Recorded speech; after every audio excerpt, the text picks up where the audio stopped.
Hey there. Tonight, we're not jumping into the glories of Caesar or the chaos of Nero. At least not yet. We're starting with something older, quieter, a little more myth, a little more mud. You've probably heard that Rome wasn't built in a day. What they don't tell you is that on the first of those days, it barely had any buildings at all. Just a few huts, maybe some goats, and a pair of brothers who really could have used a therapist. But we'll get to that. So get comfortable. Dim the lights. Maybe let the sound of your fan spin like the slow turn of history. If you enjoy this kind of slow, grounded storytelling, feel free to like the video and subscribe, but only if it genuinely brings you peace. Let me know in the comments what time it is for you and where you're listening from. It's always calming to know these stories are drifting quietly across the world, one sleepy ear at a time. Now take a deep breath, sink into your blanket, and let's begin at the very beginning. Before the Empire, before the Republic, before Rome even knew it would be Rome. You're standing in the centre of the Italian peninsula sometime in the 8th century BCE. There are no marble statues, no legions, no emperors or orators. Just hills, wind, and the sluggish Tiber River sliding lazily through the valley. The land is fertile but wild. The kind of place where wolves still roam the forests and people live in small tribal clusters, more worried about feeding their families than founding a civilization. There are settlements scattered across the hills, Latin-speaking shepherds, farmers, and a few rough little towns. Nothing yet suggests greatness. In fact, you'd probably walk past this place without giving it a second thought. But on one of those hills, Palatine Hill to be precise, there's a story beginning to unfold. And like most foundational myths, it's more dramatic than true, more poetic than plausible, but still worth telling.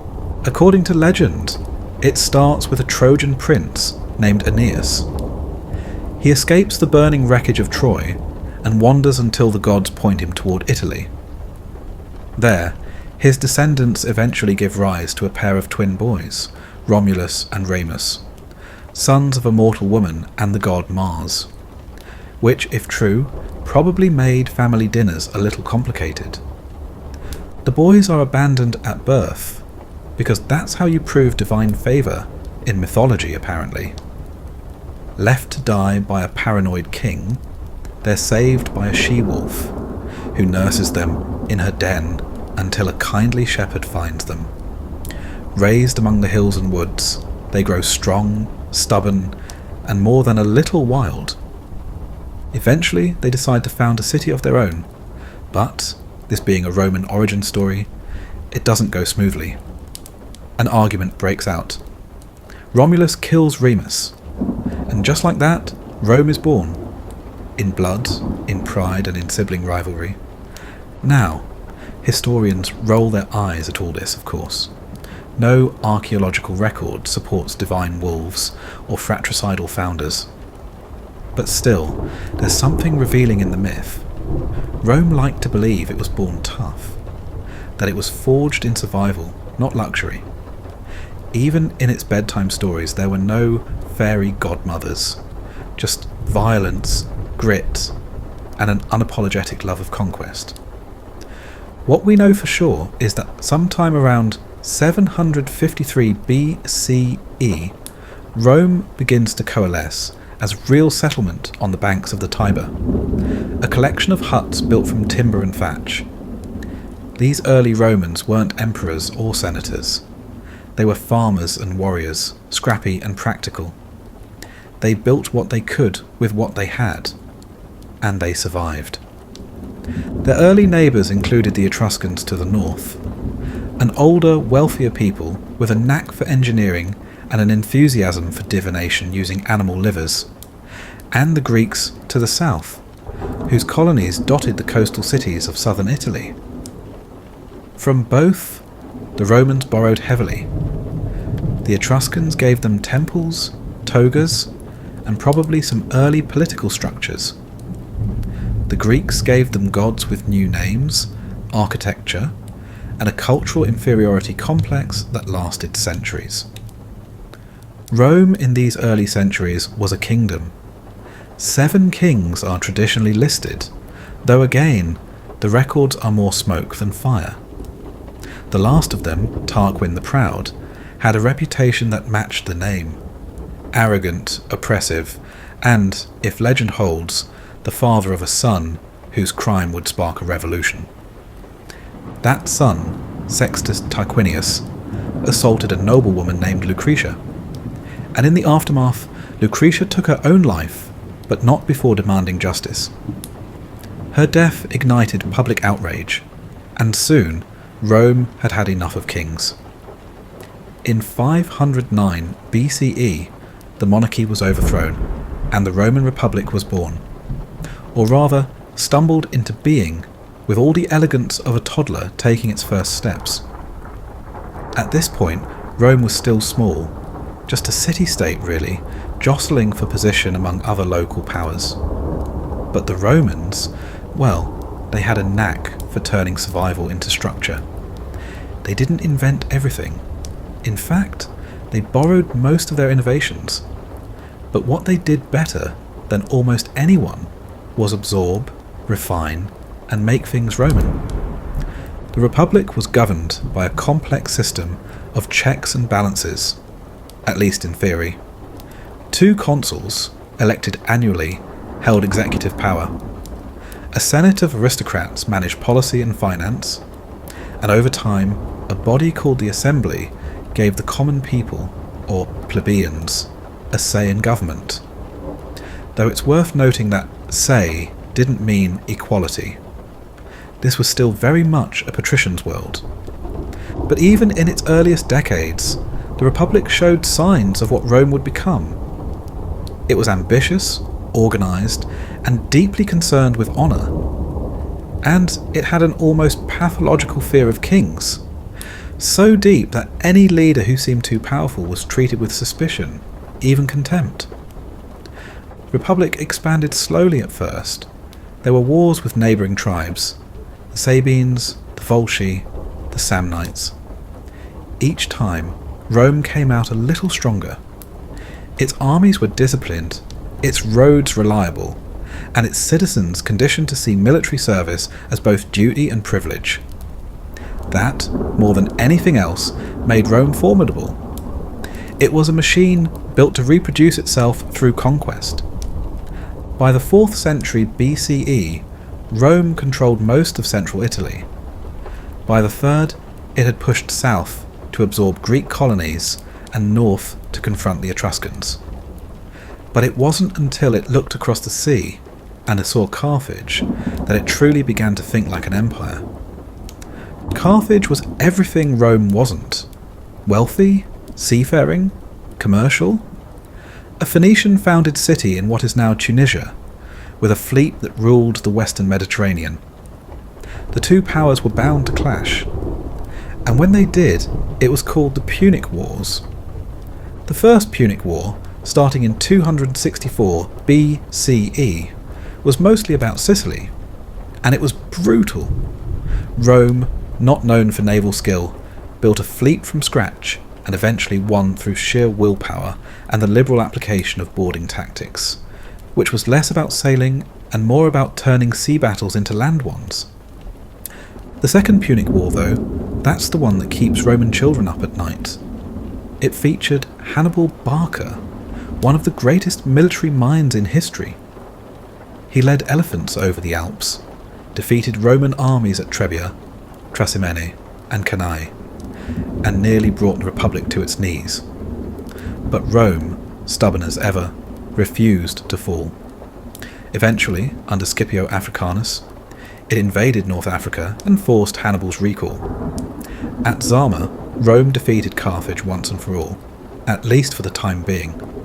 These wars transformed Rome. It was no longer just a power in Italy, it was a force across the Mediterranean. And with each victory came new provinces, new taxes, new slaves. The economy boomed, so did inequality. By the 2nd century BCE, cracks began to show. Rome's military success had made its elite very rich. Landowners swallowed small farms. Former soldiers came home to nothing. Slaves flooded the labour market, and the Republic's structures, designed for a small city-state, started to strain under the weight of empire. But if there's one thing Rome was never short on, it was ambition. Reformers like the Gracchi brothers tried to redistribute land and fix the imbalance. They were murdered for their trouble. Civil unrest grew. Factions hardened, and generals started to realise something dangerous. They could win loyalty from troops more easily than from the Senate. And that's where we'll leave off, for now. Standing in a republic that's growing stronger by the sword, but shakier by the heartbeat. You can almost feel it in the air, that quiet tension before the storm. Because the next chapter, it won't be governed by tradition. It'll be forged by men who learn to bend the republic to their will. The first crack didn't sound like a war drum. It sounded like applause. For a man named Gaius Marius. Born outside the aristocracy, Marius clawed his way up through sheer talent, military brilliance, and an unshakable sense that the old guard no longer knew what they were doing. And, for a while, Rome agreed. He was elected consul not once, not twice, but 7 times. He reformed the army, recruiting landless citizens, equipping them with state-funded gear, and promising them land in return for service. It was brilliant, it was effective, and it was dangerous. Because now soldiers didn't fight for the Republic. They fought for the general who promised them a future. Marius wasn't the only one who saw the shift.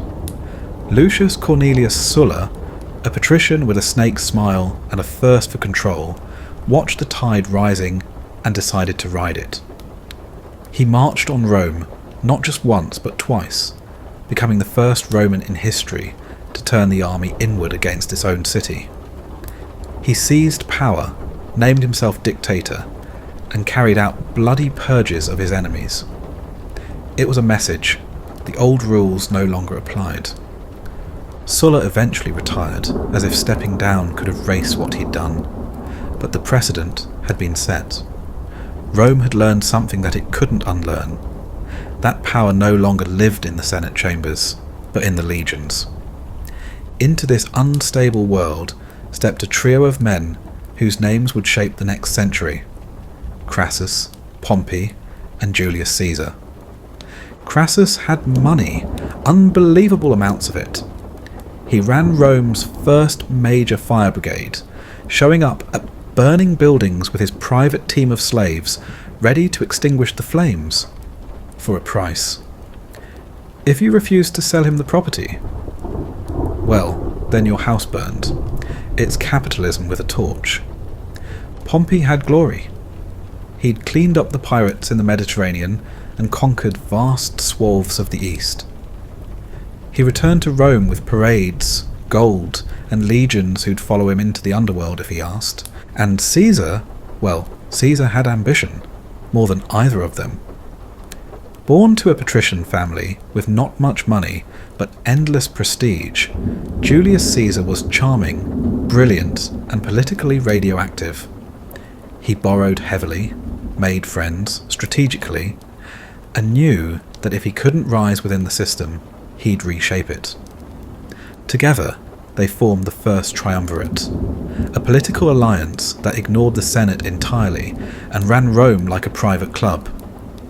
Each man got what he wanted.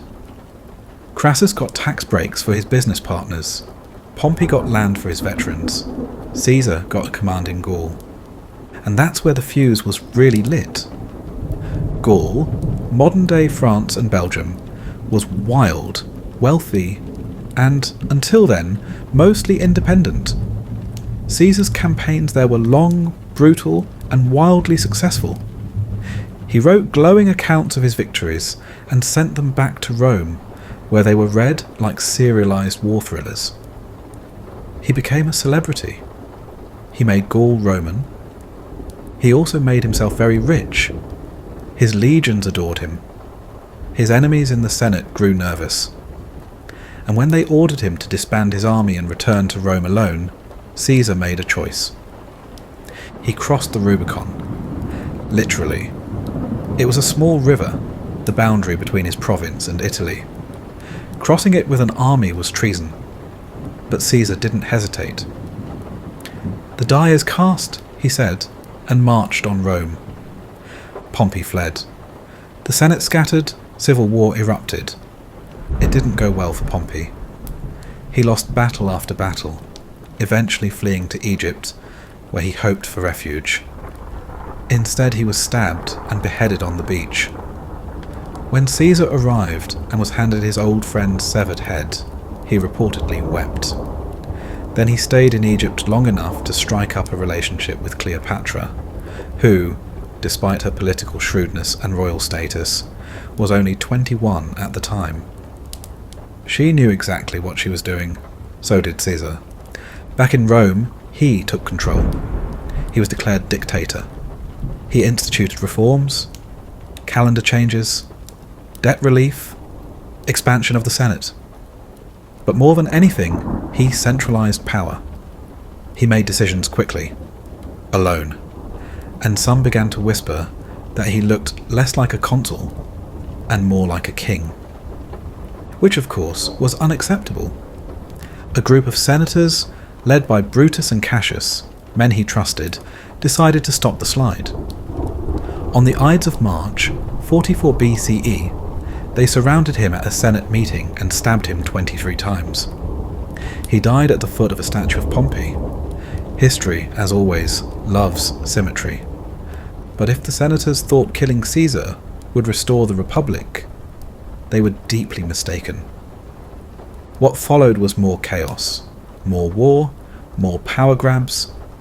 Caesar's heir was a young, sickly, untested man named Octavian, barely 18. But he had something better than muscle. He had Caesar's name, and he had two allies. One was Mark Antony, Caesar's former right-hand man. The other was Lepidus, a capable but forgettable general who will not be appearing much further in this story. Together they formed the Second Triumvirate. But as always, three's a crowd. Mark Antony headed east, where he met Cleopatra and fell deeply into alliance, love, or possibly both. Octavian stayed in Rome, built alliances, launched a propaganda war, and convinced the Senate that Antony was now a threat. A foreign puppet, a danger to Roman virtue. It worked. In 31 BCE, the two forces met at the Battle of Actium. Octavian's fleet defeated Antony and Cleopatra's. The lovers fled to Egypt, and, in classic tragic fashion, they both died by suicide. Cleopatra, famously, by asp bite, although even that detail might be more theatre than truth. With his rivals gone, Octavian returned to Rome not just as a victor, but as something new. He didn't call himself king. He was too clever for that. Instead, he accepted the title Augustus, meaning revered one. He claimed to restore the Republic, even as he held absolute power. He became Rome's first emperor, and thus the Republic became the Empire. Augustus ruled with cunning, patience, and a knack for appearances. He kept the Senate intact, but neutered.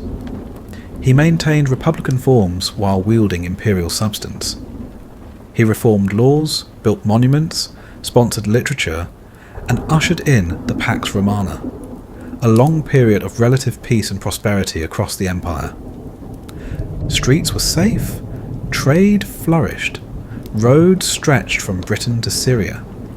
Taxes were mostly fair. The military was professional. Rome was, by most measures, at its height. But nothing perfect stays that way forever. After Augustus came emperors of every stripe, some competent, some cruel, some just strange. Tiberius, his stepson, was suspicious and reclusive. Caligula, infamous for cruelty, reportedly made his horse a priest, possibly a satire that got lost in translation. Claudius, thought to be weak, turned out to be a savvy administrator. And then came Nero. Ah, Nero, a man whose name became shorthand for excess. He sang on stage, he raced chariots, he allegedly fiddled while Rome burned, though fiddles didn't exist yet, and it's more likely he blamed the fire on Christians and had them executed in grotesque public displays. Either way, Nero was not exactly a stabilising force. He eventually lost the support of the military, fled, and took his own life. His final words, supposedly, "What an artist dies in me," which tells you everything you need to know. After Nero, Rome had no clear heir. What followed was the Year of the Four Emperors, a chaotic parade of claimants, assassinations, and loyalties bought by coin and blade. Eventually, a general named Vespasian emerged victorious. He was practical, no nonsense. And he started the Flavian dynasty. His son Titus completed the Colosseum, still standing today, still echoing faintly with cheers, screams, and the soft crunch of ancient popcorn, metaphorically speaking. Titus also presided over the eruption of Mount Vesuvius in 79 CE, which buried Pompeii in ash and history. Then came Domitian, paranoid, ruthless, assassinated. After that, the empire entered a golden stretch known as the era of the Five Good Emperors. Nerva, Trajan, Hadrian, Antoninus Pius, Marcus Aurelius. A century of relatively stable, effective leadership. Trajan expanded the empire to its greatest territorial extent, reaching from the deserts of Arabia to the hills of Scotland. Hadrian, more cautious, pulled back and fortified, building Hadrian's Wall in Britain to mark the empire's northern edge. Marcus Aurelius, the philosopher king, ruled wisely but died with trouble on the horizon. Because his son, Commodus, was less philosopher, more gladiator, literally. He fought in the arena dressed as Hercules, and liked to decapitate ostriches just to see the senators squirm. He was eventually strangled in his bath. Rome sighed in relief. And then the cycle began again. Upheaval, civil war, short-lived emperors rising and falling like mayflies. The army grew bloated. Bureaucracy tangled itself in knots. And in the 3rd century the crisis became existential. 20 emperors in 50 years. Plagues, inflation, barbarians pressing at the borders, loyalty fraying, confidence slipping. And just when it all seemed ready to collapse completely, a soldier emperor stepped forward and briefly held the pieces together. His name was Diocletian, but that's where we'll pause. Right there, with Rome still breathing but winded. Not yet split in two, not yet fallen, still holding on to the illusion that what was built could last forever. And we'll pick back up with the emperor who tried to turn chaos into order by dividing it down the middle. It wasn't ambition that brought Diocletian to power, it was necessity. The empire was cracking, not just at the edges, but at its very core. Cities were shrinking, armies were mutinying, emperors were being assassinated so frequently that most people barely learned their names before they were gone. Diocletian was a soldier first, born to humble beginnings in what is now Croatia.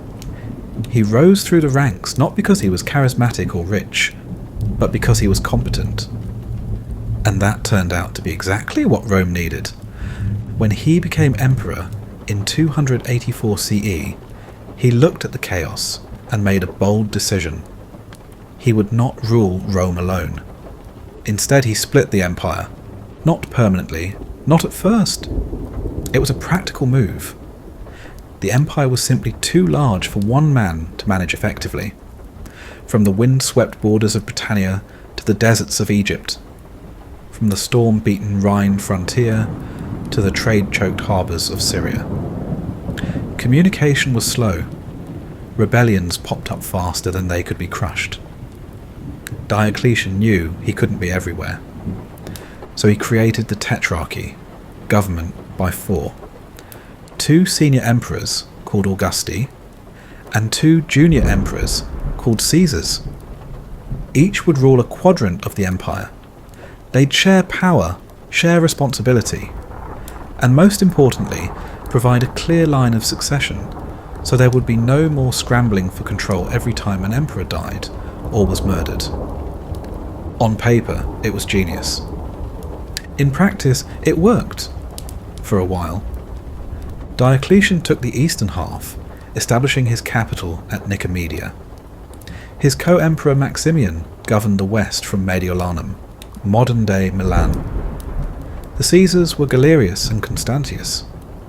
Together they managed the empire like a corporate board, stamping out revolts, reforming the currency, and fortifying the frontiers. Diocletian, ever the organizer, also restructured the military and created new tax systems.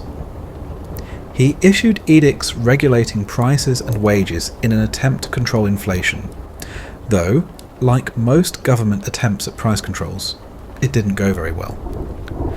The economy continued to lurch from crisis to crisis, but perhaps most infamously, Diocletian also began one of the harshest persecutions of Christians in Roman history. Until now, Christianity had been growing quietly, sometimes tolerated, sometimes harassed, but largely surviving in the margins. Diocletian changed that. He ordered churches destroyed, scriptures burned, and Christians imprisoned or executed if they refused to sacrifice to the Roman gods. His aim wasn't just religious, it was political. The Christians refused to participate in the civic cult of the empire. That made them, in his view, dangerous. But the persecutions backfired. They created martyrs. They hardened resolve. And they didn't stop the spread. In 305 CE, Diocletian did something almost unthinkable. He voluntarily abdicated. Stepped down. Retired to a palace on the Dalmatian coast, where he reportedly grew cabbages and ignored the chaos that followed. Because once the strong hand left the wheel, everything began to wobble again. Succession turned out to be messier than planned. The Caesars wanted more power. Rival claims emerged. The Tetrarchy splintered. Civil war returned. And in the middle of it all stood one man, poised to change the course of history not just for Rome, but for the entire Western world. His name was Constantine. He was the son of Constantius, one of Diocletian's Caesars. Raised in the military camps, fluent in strategy, patient in politics. When his father died in 306 CE, Constantine's troops declared him emperor. The other tetrarchs disagreed. Cue another round of power struggles, betrayals, and inevitable war. But Constantine was different. He was not just a soldier. He was a visionary. He fought his way through rivals, including a man named Maxentius, who held Rome itself. The final showdown came at the Battle of the Milvian Bridge in 312 CE.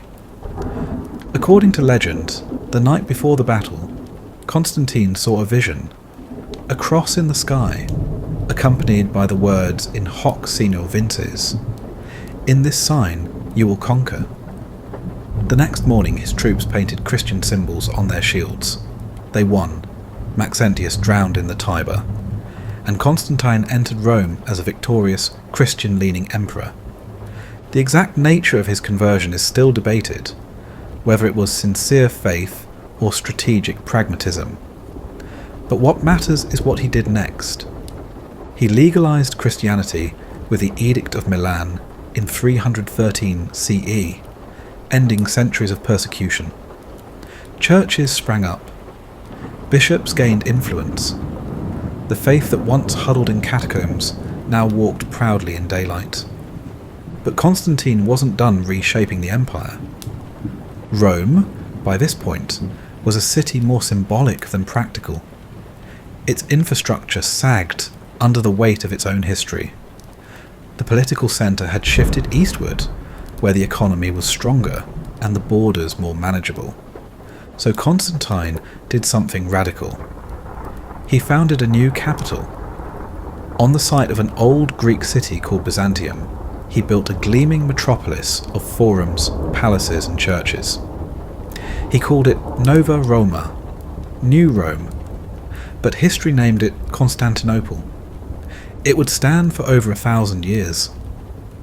With Constantine's rise came a new vision for the empire, one that wove Roman power and Christian faith into a single identity. The old gods faded, the cross rose, and while paganism didn't vanish overnight, the empire was no longer neutral ground. It had chosen a side. But as always in Rome, legacy is complicated. After Constantine's death in 337 CE, his sons divided the empire and immediately began squabbling over who should inherit what. The pattern repeated: division, rivalry, bloodshed. By the end of the 4th century, the empire was essentially two states, Western Rome and Eastern Rome, still theoretically united but drifting apart. The East had wealth, cities, and trade. The West had crumbling roads, underfunded armies, and a rising tide of invaders. In 376 CE, a group of Goths, Germanic tribes pushed westward by pressure from the Huns, sought asylum within Roman territory. They were allowed in, but mistreated, taxed and starved. They rebelled. In 378 CE, at the Battle of Adrianople, they crushed a Roman army and killed Emperor Valens. It was the worst defeat Rome had suffered in centuries, a sign that the empire no longer held all the cards. In the years that followed, the western half struggled to maintain its borders. More tribes crossed into Roman lands, not as conquerors at first, but as refugees, mercenaries, settlers. The lines between Roman and barbarian began to blur. Then, in 410 CE, it happened. Rome was sacked. For the first time in 800 years, a foreign army entered the Eternal City. Alaric, leader of the Visigoths, marched through its gates and let his men loot. They took gold, treasures, captives. But more than anything, they took the illusion that Rome was untouchable. The psychological blow was enormous. And it wasn't the last. The Western Empire limped on for a few more decades, changing emperors like outfits, each one weaker than the last. Puppet rulers, civil wars, bankrupt coffers. The legions, once the pride of Rome, were now made up of hired hands, poorly paid, poorly trained, and barely loyal. Meanwhile, in the east, Constantinople held firm. Its walls stood. Its bureaucrats endured. It would live on as the Byzantine Empire long after the western half fell silent. But we're not there just yet. By the mid-5th century, a new threat arrived from the steppes, riding fast, fierce, and hungry: the Huns. Their leader was Attila. Called the Scourge of God, he raided across Gaul and Italy, demanding tribute, sowing fear. But Rome was not what it once was.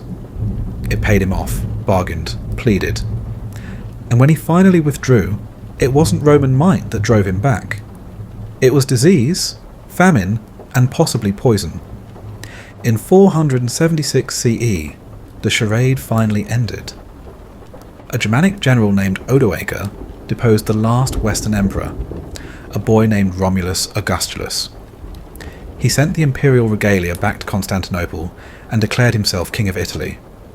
No more emperors in the West, no more Senate, no more Rome, at least not the Rome that had once conquered the world. The empire was gone, but its shadow remained. And that's where we'll leave off, for now, standing in the ruins of an empire that dreamed in marble, but fell in dust. Not with a bang, but with a slow, tired sigh. The year 476 might have marked the fall of Rome in the west, but in the east, Rome didn't fall. It simply changed its clothes, picked up a new accent, and kept walking. They still called themselves Romans. They still used Roman law. Their emperors wore purple.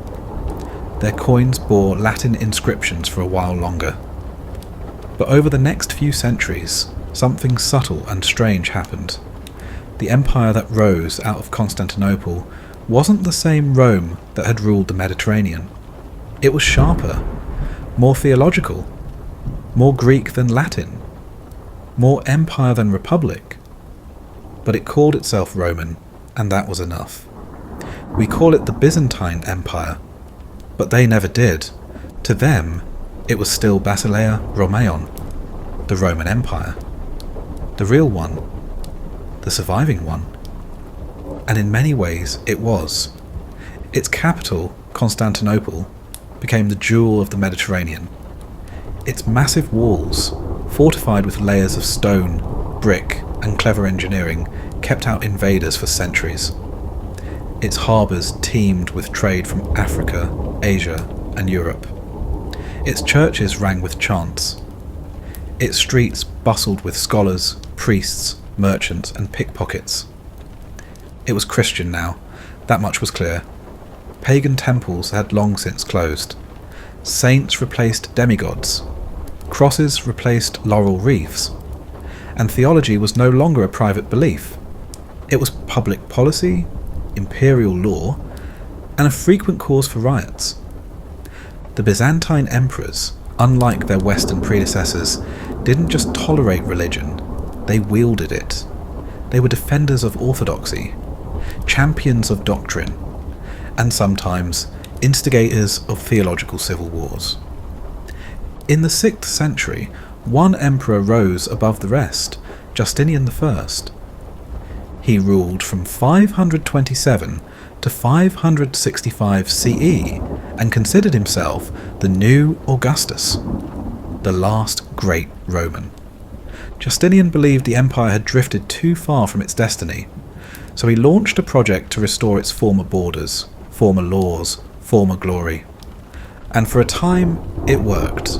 His general, Belisarius, sharp-minded, underpaid, and dangerously competent, led campaigns that reclaimed large parts of North Africa from the Vandals, Italy from the Ostrogoths, and even parts of southern Spain.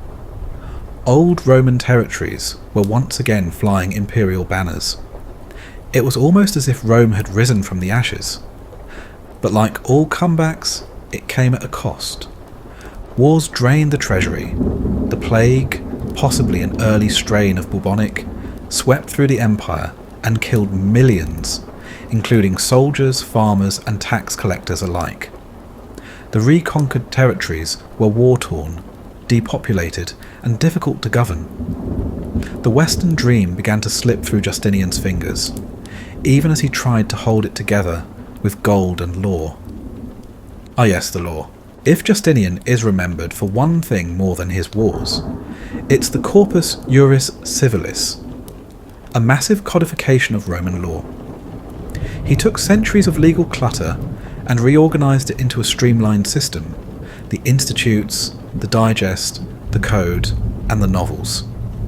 It became the legal backbone not just for Byzantium, but for much of Europe centuries later. Even today, law students still learn from its principles. That's one heck of a legacy for a man who also tried to tax urine and once sent his wife to calm a revolution by threatening to die more glamorously than anyone else. Her name was Theodora. She had once been an actress and possibly a courtesan, scandalous origins for an empress. But she was sharp, fiercely loyal, and never afraid to speak her mind. During the Nika riots, a violent revolt in Constantinople, where half the city burned and the throne trembled, Justinian considered fleeing. Theodora didn't. She told him with eerie calm that purple makes a fine shroud, meaning, if you're going to die, do it in style, on the throne, wearing the colour of emperors. They stayed, they suppressed the riot, and the empire survived, but over time, the cracks reappeared. After Justinian, the Byzantines faced waves of new threats. In the 7th century, a new religion exploded out of Arabia, Islam.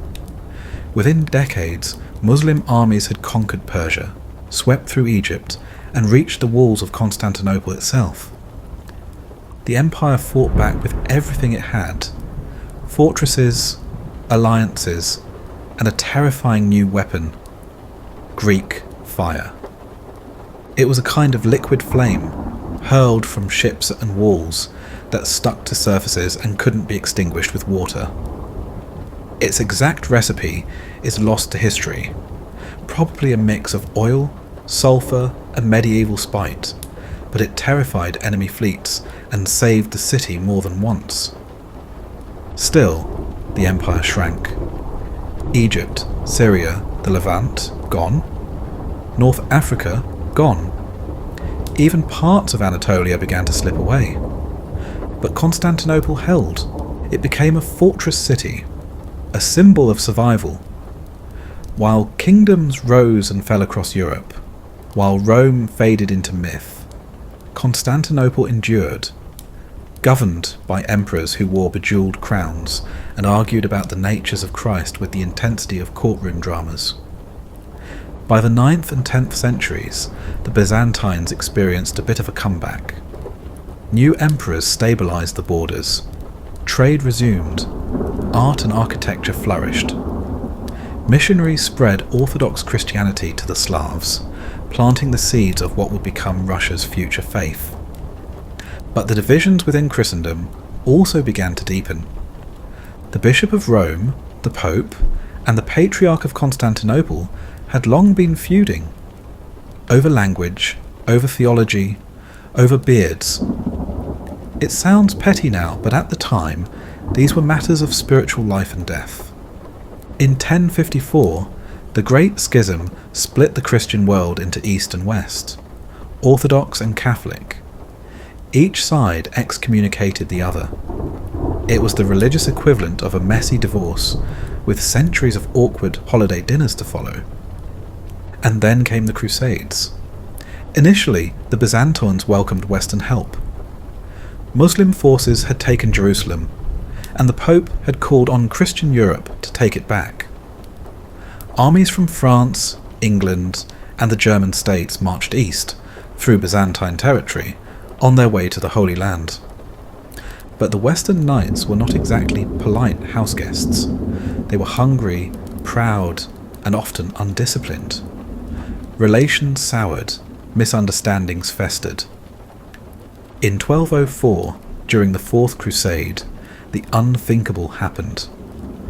Instead of heading to Jerusalem, the Crusaders sacked Constantinople. Christian looted Christian. Churches were desecrated. Art was stolen. Relics carried west. It was not just a betrayal, it was a wound. The empire fractured. For nearly 60 years, Latin Crusader states ruled parts of Greece. The Byzantines eventually retook the city, but it was never the same. Constantinople limped on, proud but diminished. And in the east, a new power was rising: the Ottoman Turks. They were organised, driven, and slowly encircling the last remnants of Byzantium.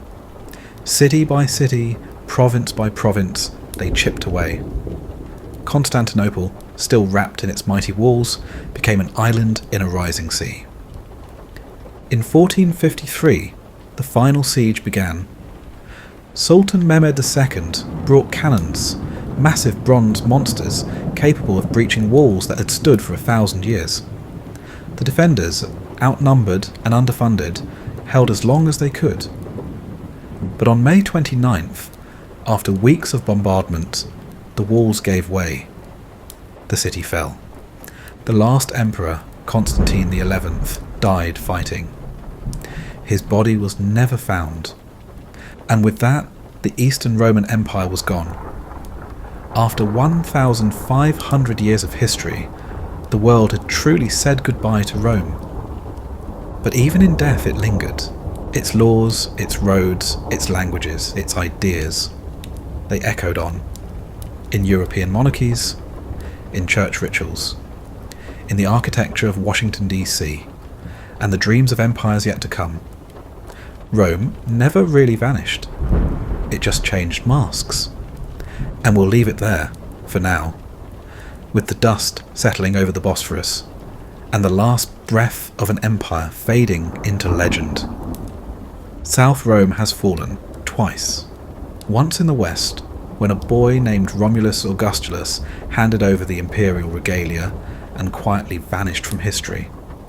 And again in the east, when Constantine XI died defending the walls of a city that still called itself Rome, long after the world stopped believing it. And yet, Rome didn't end. Not really. Because Rome, more than most empires, was an idea. A myth people wanted to believe in. A symbol of order, power, civilization, even when the actual empire was gone. The first to claim its mantle were the barbarians themselves, the Goths, the Franks, the Vandals, tribes that had once chipped at Rome's borders, now settled inside its husk. They didn't destroy everything. Many adopted Roman customs, hired Roman scribes, married Roman women. They ruled from Roman villas, issued decrees in Latin, even minted coins that looked suspiciously like the ones they'd looted. In Gaul, a young warlord named Clovis united the Franks and converted to Christianity, specifically Roman Christianity, not the Arian version favoured by many of the Goths. It was a political move, wrapped in piety, and it worked. He became the first Catholic king in the West. The Pope approved, the bishops approved. Rome may have fallen, but its church remained. And now it had a new favourite in the north. In Italy, the Ostrogoths ruled for a time. Their king, Theodoric, styled himself as a Roman patrician, wearing purple and trying desperately to keep the dream alive. He kept the Senate, maintained the aqueducts, preserved the laws. But it was like trying to paint over a crumbling wall. The empire was gone. The scaffolding remained. Meanwhile, in the city of Rome itself, something strange happened. It got quiet. The population dropped from over 1 million at its peak to perhaps 30,000. The forums emptied. The palaces turned to stone skeletons. Grass grew in the Colosseum. Goats grazed on the Capitoline Hill. But the Bishop of Rome, the Pope, remained. He wasn't a political ruler, not officially. But in a city with no emperor, no army and no functioning bureaucracy, he became the face of stability. The spiritual shepherd became, almost by accident, a civic one. And over time, the Pope's authority began to grow, not just in Rome, but across what used to be the empire. Latin survived, so did the laws, so did the dream. Centuries passed. Then came a man who didn't just remember Rome, he wanted to bring it back. His name was Charles, but history remembers him as Charlemagne. He was a Frankish king, tall, warlike, devout, and politically ruthless. He conquered what is now France, Germany, the Low Countries, parts of Italy, and beyond. He sponsored monasteries, standardized weights and measures, encouraged scholarship, forced conversions, burned villages, built an empire from scratch on the bones of the old one.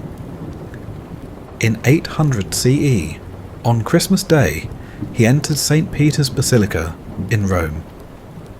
The Pope placed a crown on his head and declared him Emperor of the Romans. It was more than symbolic.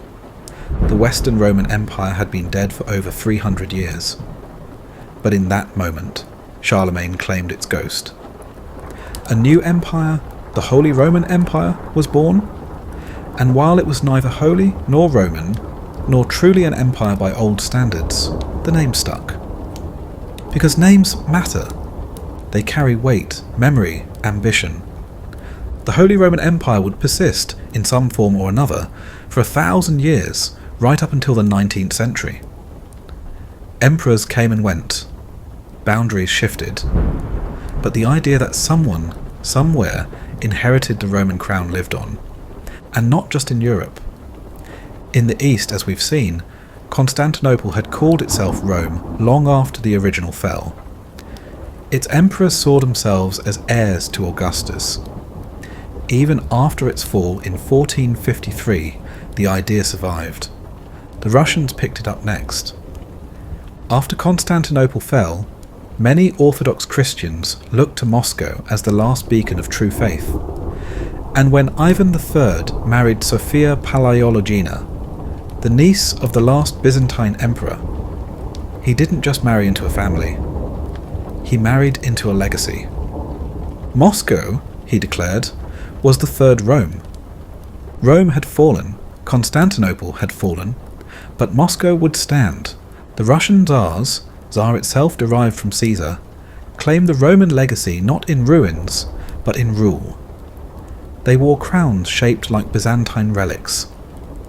Their palaces mimicked Eastern architecture. Their rituals merged Orthodox ceremony with imperial drama. And still, the echoes spread. In the Renaissance, scholars rediscovered Roman texts, architects studied Roman ruins, writers mimicked Roman rhetoric, painters depicted Roman history not as myth, but as something to aspire to. In Britain, where the legions had once camped under northern skies, the Victorians built arches and avenues modelled on Roman ideals. They called their empire the new civilizer of the world, echoing the same language used by Romans 2 millennia earlier. In France, Napoleon crowned himself emperor and likened his rule to Caesar's. In America, the founding fathers designed their republic with Roman senates, Roman checks and balances, Roman architecture, all marble columns and domes meant to whisper of old dignity. Everywhere Rome had been, something remained. A shape, a habit, a word. Latin seeped into language, law, medicine, religion. Concrete techniques, aqueduct designs, civic engineering, all Roman at their roots. Calendars, numerals, city planning, legal frameworks, education systems. Even the idea of the West itself owes its borders to Rome. And yet, the Rome of reality, of mud huts, crooked alleys, bathhouses thick with steam, centurions bribed to look the other way, was gone. What survived was a projection, a dream of order in a chaotic world. And we'll pick up from here next time. Because even after its death, Rome's shadow was long. Longer than its walls, longer than its legions, longer even than its name. Rome lingered in the margins, long after its last emperor fell. You could see it in the layout of European cities, those ring roads and forums, those grid-like ruins beneath cobbled streets. You could hear it in the chants of church choirs and the language of lawyers, in the Gregorian rhythms of monks scribbling Latin onto calfskin, long after no one spoke it as a living tongue. And you could feel it in every institution that demanded order, hierarchy, and permanence. Rome had trained the West to crave structure, but even as Europe clung to Rome's echo, it was drifting further from its shape. The Middle Ages brought something Rome never quite allowed: fragmentation. Instead of one empire, there were dozens of kingdoms. Instead of one law, there were local customs, feudal codes, religious courts. And instead of one emperor or one Caesar, power now belonged to anyone who could hold it. Landowners, barons, bishops, even popes. The papacy, for its part, wasn't content to remain spiritual. As Rome's city shrank, its bishop grew, not just in robes or relics, but in reach. Popes crowned emperors, popes launched crusades, popes waged wars. They sat beneath the same Roman ceilings, once ruled by senators, and issued bulls with Latin seals and Roman authority. but they were not emperors, and they knew it. There was a hole in Europe where Rome used to be. Many tried to fill it, few succeeded. The Holy Roman Empire, born of Charlemagne's coronation, became less of an empire and more of a concept. An unwieldy patchwork of German principalities that called itself Roman mostly because it wanted to be taken seriously. Its emperors spent more time negotiating with archbishops and city councils than conquering anything. But still, the name persisted. In England, kings cloaked themselves in Roman symbolism. London, once Londinium, still sat on Roman walls. Westminster Abbey housed coronations performed with Roman ritual. Parliament, modelled loosely on the Roman Senate, debated laws in a chamber that echoed with the ghost of Cicero. Even in small ways, Rome shaped the everyday. In schools, children learned Latin for centuries, long after it stopped being anyone's mother tongue. Legal scholars quoted Justinian's code. Doctors used Roman terms to describe bones and diseases. Architects sketched domes and arches, not because they were trendy, but because they were Roman, reliable, elegant, tried and tested. And then came the Renaissance. It wasn't just a revival of art, it was a revival of memory. The dusty manuscripts copied in medieval monasteries suddenly gained urgency. Humanist scholars read Livy and Plutarch not as curiosities but as guides. Florence styled itself as the New Republic. Rome itself, long a sleepy provincial capital, saw its ruins come to life again, scaffolded, studied, reinterpreted. Painters filled their canvases with togas and triumphs. Sculptors reimagined emperors with marble jaws and divine posture. Writers borrowed Roman form for poetry and philosophy. Even Michelangelo, carving in the Christian age, took his cues from the proportions of Roman gods. But perhaps no one borrowed more deliberately than the political thinkers. Machiavelli, writing in Florence, dissected the Roman Republic with the curiosity of a surgeon. He admired their discipline, their capacity for calculated cruelty, their balance between freedom and control. Rome, to him, was not just a city, it was a manual. One that could be studied, borrowed from, even resurrected. And others listened. In the 18th century, across the Atlantic, a new experiment began. A group of colonists, fed up with monarchy, decided to invent something new. Or rather, something very, very old. The United States of America didn't just adopt Roman architecture for its Capitol dome and government buildings. It adopted Roman ideas. A Senate, a republic with checks and balances, a written constitution, a legal framework steeped in classical thinking. Even the title President echoed the older Roman idea of civic duty, temporary, restrained, almost sacred in its modesty. George Washington was often compared to Cincinnatus, a Roman farmer general who accepted power only reluctantly and gave it back when the crisis ended. Whether Washington ever read about Cincinnatus isn't the point. What matters is that the comparison made sense. Rome was still the gold standard. Meanwhile, in France, Napoleon went a step further. He crowned himself emperor, not of France, but in the style of Rome. His coronation robes mimicked Roman eagles. His legal reforms, Le Code Napoléon, owed as much to Justinian as to the Enlightenment. His imagery was heavy with laurel wreaths, columns, and triumphant arches.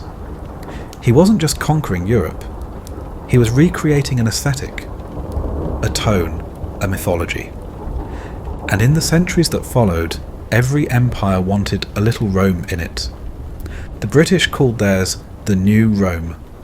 They spoke of civilizing missions, railroads instead of roads, administrators instead of governors, but the language of authority was Roman. Even fascists, those 20th century echo chambers of misused history, tried to drape themselves in Roman grandeur. Mussolini posed beside ruins and excavated forums. Hitler studied Roman military marches. Their understanding of Rome was shallow, theatrical, and brutally selective. But even in misuse, the Roman name carried power. Because deep down, Rome had become a metaphor. It stood for strength, for endurance, for the idea that order could outlive chaos, even when it had crumbled into a dozen dusty provinces, even when its legions were long dead and its language barely whispered in prayers, even when all that remained were crumbling aqueducts, shattered columns, and mosaics peeking from the dirt. Rome endured, because it had become a story, and stories are hard to kill. And now, centuries later, that story still hums beneath the surface, in city layouts, in courthouse designs, in the Latin etched onto the walls of universities, hospitals and churches, in the terms we use for laws, planets, anatomy and time, in every movie with centurions and sandals, in every epic retelling of Caesar's ambition, in every child who learns that Veni, Vidi, Vici means I came, I saw, I conquered. Rome lives on, not in power but in memory. It was never just an empire. It was a framework for thinking about empires. And as long as people still dream of founding something permanent, of building beyond their lifetime, Rome will always be there, just out of sight. Whispering. Let's say you were born in the Roman Empire, somewhere in the middle. Not too early, not too late. Let's say it's the 2nd century CE, when Rome is at its most stable. The emperors are sane, the borders mostly quiet, and the aqueducts are still flowing. You're not in Rome itself. Only a tiny percentage of Romans ever set foot in the capital. Maybe you're in a provincial town, modern-day Spain, or Gaul, or North Africa. The empire was massive by now, stretching from Scotland to Syria, from the Rhine to the Sahara. Your name is Latin. Your gods are Roman. But your ancestors probably weren't. Because Romanization wasn't a race, it was a system, a process. You lived under Roman law, maybe even wore a Roman tunic, but your grandparents might have spoken Punic or Celtic or Berber. Rome didn't erase your past. It just folded it into a larger, more efficient machine. You wake before sunrise. Not because you're particularly eager to seize the day, but because daylight is currency, and candles cost money. Your home is modest, 1 story, maybe 2 if you're lucky. Walls of brick or stone, whitewashed with lime to keep out insects. The roof leaks when it rains. But there's a courtyard with a cistern for water. Maybe a fig tree, maybe a clay oven. If you live in a denser city, you might be in an insula, a Roman apartment block. The lower floors go to the wealthy. The top ones go to whoever's willing to risk collapse. Your bed is stuffed with straw. Your blanket smells vaguely of mildew. There are no windows, only shutters. You step onto the cold stone floor and fumble for your sandals. Breakfast is bread, coarse, dense, and filled with bits of husk and stone that wear down your teeth. If you're lucky, you have some olive oil, or wine watered down to the point of hygiene. Honey, cheese, maybe dried fruit if yesterday was good. You step outside and the city is already moving. Merchants shouting, donkeys braying, wheels grinding stone on stone. The streets are crowded and they smell like they've never heard of plumbing. Which is only partly true. Rome had sewers, just not everywhere, and not for everyone. Public latrines line the major roads. Long stone benches with holes cut in them. No partitions. Just strangers, side by side, doing what needs to be done. A sponge on a stick sits in a bucket nearby. Communal hygiene, Roman style. You walk to work. Maybe you're a builder, or a baker, or a shop assistant.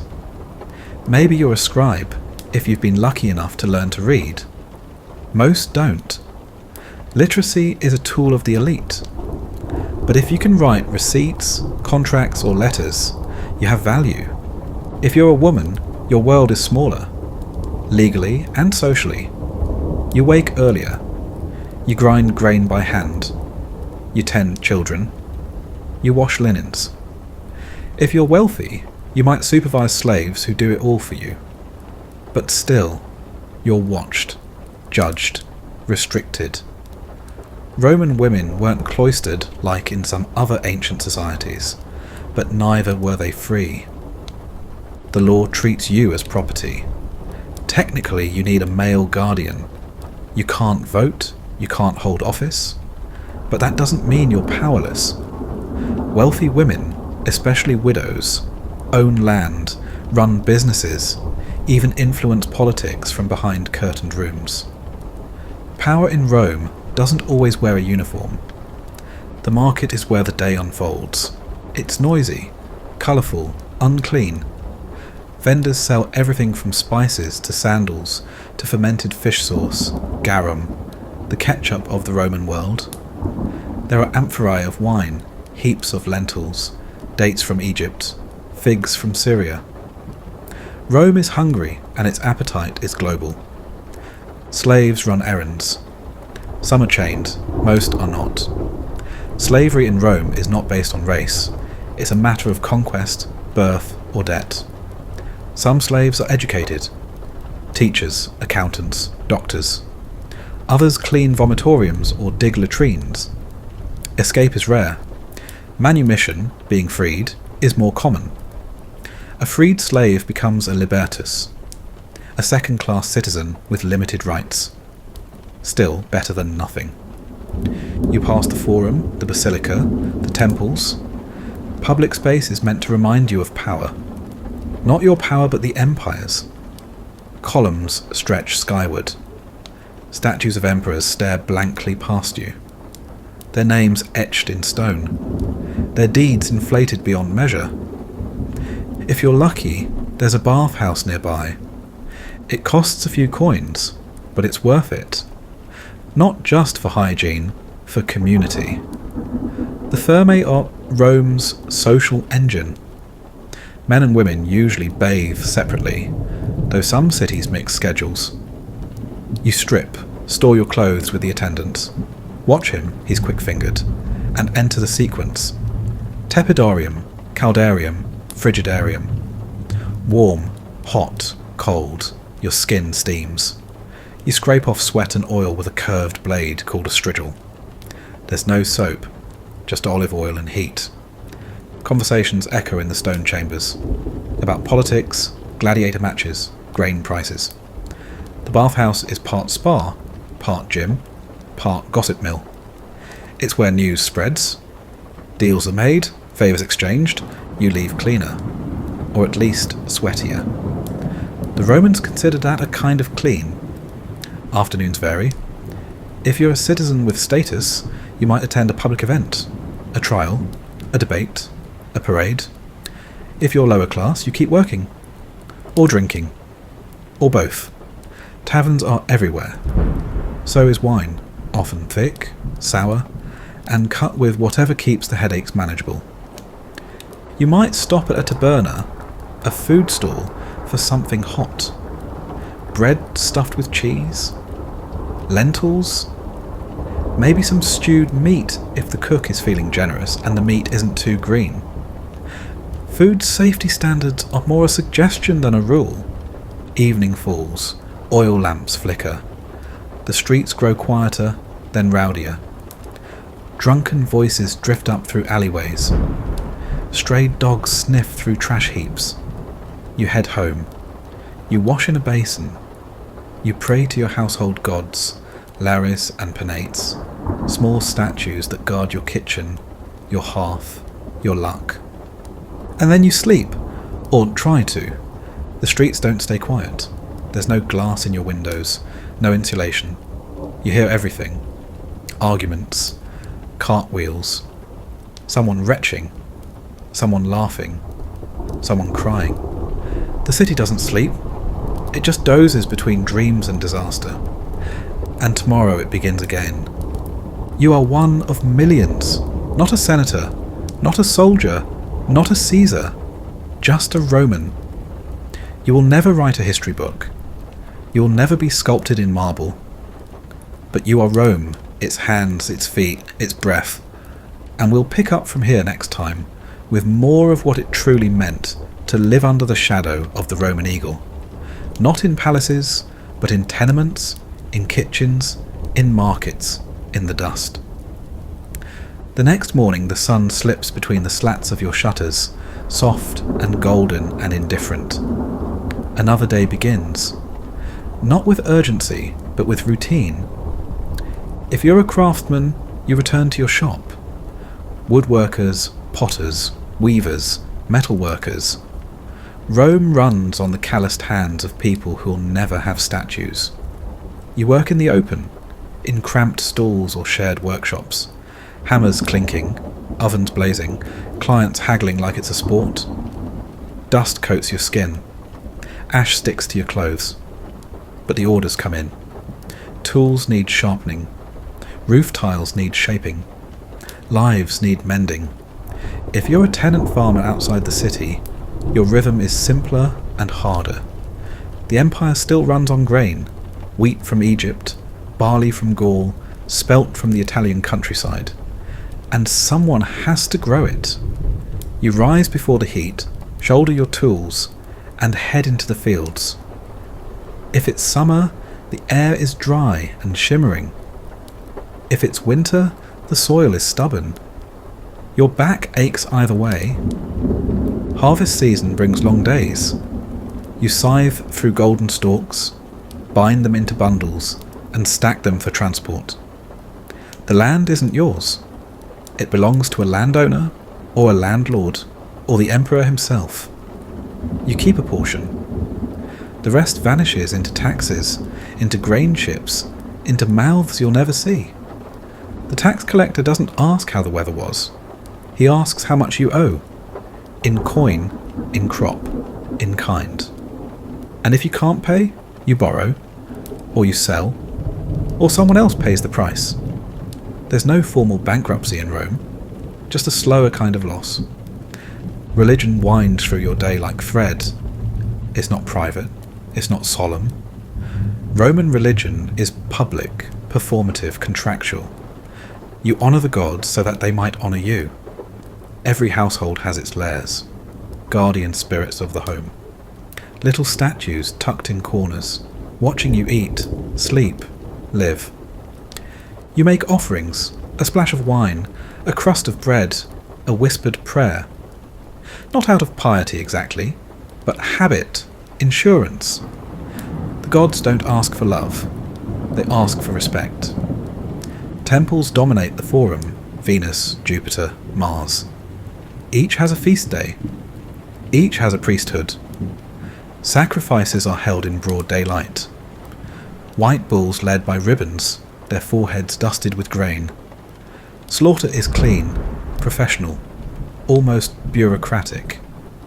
The entrails are read by augurs. The smoke carries your hopes skyward. But religion is changing. Whispers about one God, not many, have grown louder. The Christians meet quietly, in houses, in graveyards. Their rituals are strange. They share bread and wine and speak of love and resurrection. They don't sacrifice.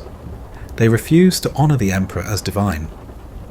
To many Romans it feels like atheism, or treason, or worse, bad luck.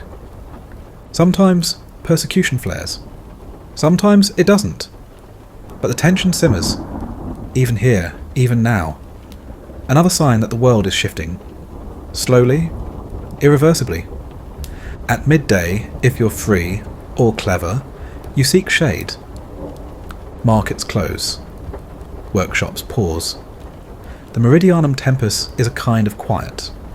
A Roman siesta. You nap, or you eat.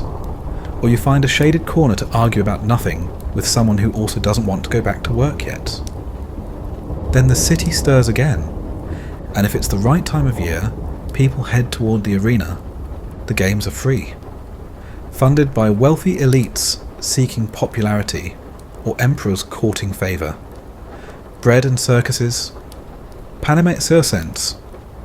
The formula is old and it works. The amphitheatre is packed. Stone bleachers radiate outward like a bowl. Vendors weave through the crowd. Dates, olives, wine in clay cups. You squeeze in next to neighbours, strangers, pickpockets. The air smells of sweat and roasted meat. The show begins. Beast hunt first. Exotic animals from across the empire. Lions from Numidia. Crocodiles from the Nile. Bears from the mountains. Sometimes they're pitted against each other. Sometimes against condemned criminals. The crowd roars. The animals don't always survive. Neither do the men. Then the gladiators. Trained in ludi, they are slaves or prisoners or volunteers, with debts and dreams. They wear armour tailored by rank. Mumio, Retiarius, Secuta. Some carry nets and tridents. Others heavy shields and short swords. They fight not to the death, at least not always, but to entertain. The best are celebrities, cheered, painted on walls, remembered. If one is defeated, the decision falls to the editor, the sponsor of the games. He looks to the crowd, thumb sway, life or death. Sometimes mercy is granted, sometimes not. Blood stains the sand, trumpets sound, the crowd disperses. Another spectacle, another lesson in power. You walk home through the cooling streets. Maybe you pass a school, Ludus Literarius, where children recite lines from Virgil and practice handwriting on wax tablets.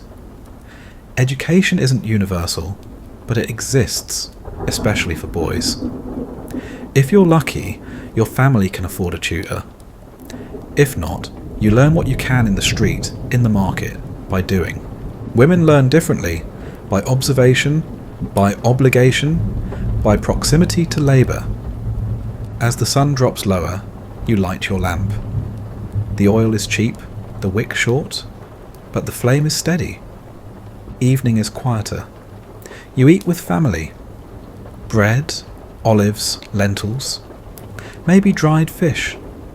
You share gossip. You scratch flea bites. You listen to the neighbour's argument through the wall. You feel the weight of the day settling into your shoulders. And then, if you're religious, if you're tired, if you're hopeful, you pray again. Not for glory, not for conquest, just for enough food, enough peace, enough sleep. You lie down on your straw-stuffed mattress. You turn toward the wall. You close your eyes. Somewhere, an emperor makes a speech. Somewhere, a battle is lost. Somewhere, a coin is minted with a stranger's face on it. But here, tonight, in your corner of the Roman world, you are still. You are small. You are part of something so vast, it barely knows your name. But you exist. You persist. And that, in Rome, is survival. Before Rome was a republic, before it was an empire, it was a military experiment, an aggressive, surprisingly efficient, and alarmingly patient one. It didn't invent the idea of conquest, but it perfected the logistics. You didn't just wake up Roman, you were made Roman. Sometimes through treaties, sometimes through roads, but most often through war. The Roman legions were not invincible, but they were persistent, organised, adaptable. They didn't rely on brilliance. They relied on endurance.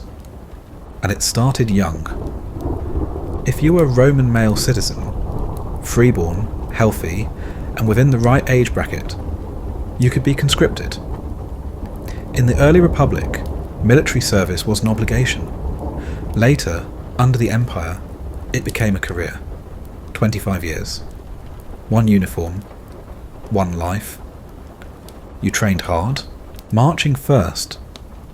Roman soldiers were expected to cover 20 miles a day, fully equipped, with armour, shield, weapon, tools, and a few days' worth of food strapped to their back. You learned to build a camp from scratch each night, dig trenches, erect palisades, pitch tents in rows so straight they could be measured by plumbline. You learned to fight, of course. Short swords, gladi, for stabbing, not slashing. Formation drills, shield walls, unit manoeuvres. But the real skill was in formation discipline. Not the speed of your sword, but your ability to stay where you were told. One man out of step could cost the line.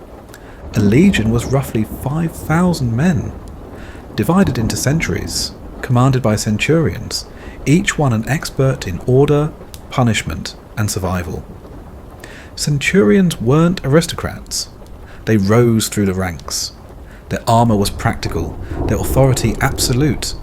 Legions were mobile cities. They travelled with engineers, smiths, medics, cooks, scouts, priests, clerks, and animal handlers. A camp could be laid out in an hour. Square, defensive, predictable, like a blueprint. If you saw it from the sky, it would look like someone had dropped a small, squared-off city onto a field and told it to sit still. Rome didn't just fight wars, it built roads behind every advance. Bridges, forts, border towns, colonies. What it conquered, it paved. And what it paved, it settled. If you survived your service, you were rewarded. A plot of land, a pension. Sometimes a wife, though often she'd already been waiting. Many veterans became the first Roman citizens in frontier provinces. Farmers, local officials, the human roots of Romanization. But the life of a legionary was not one of glory.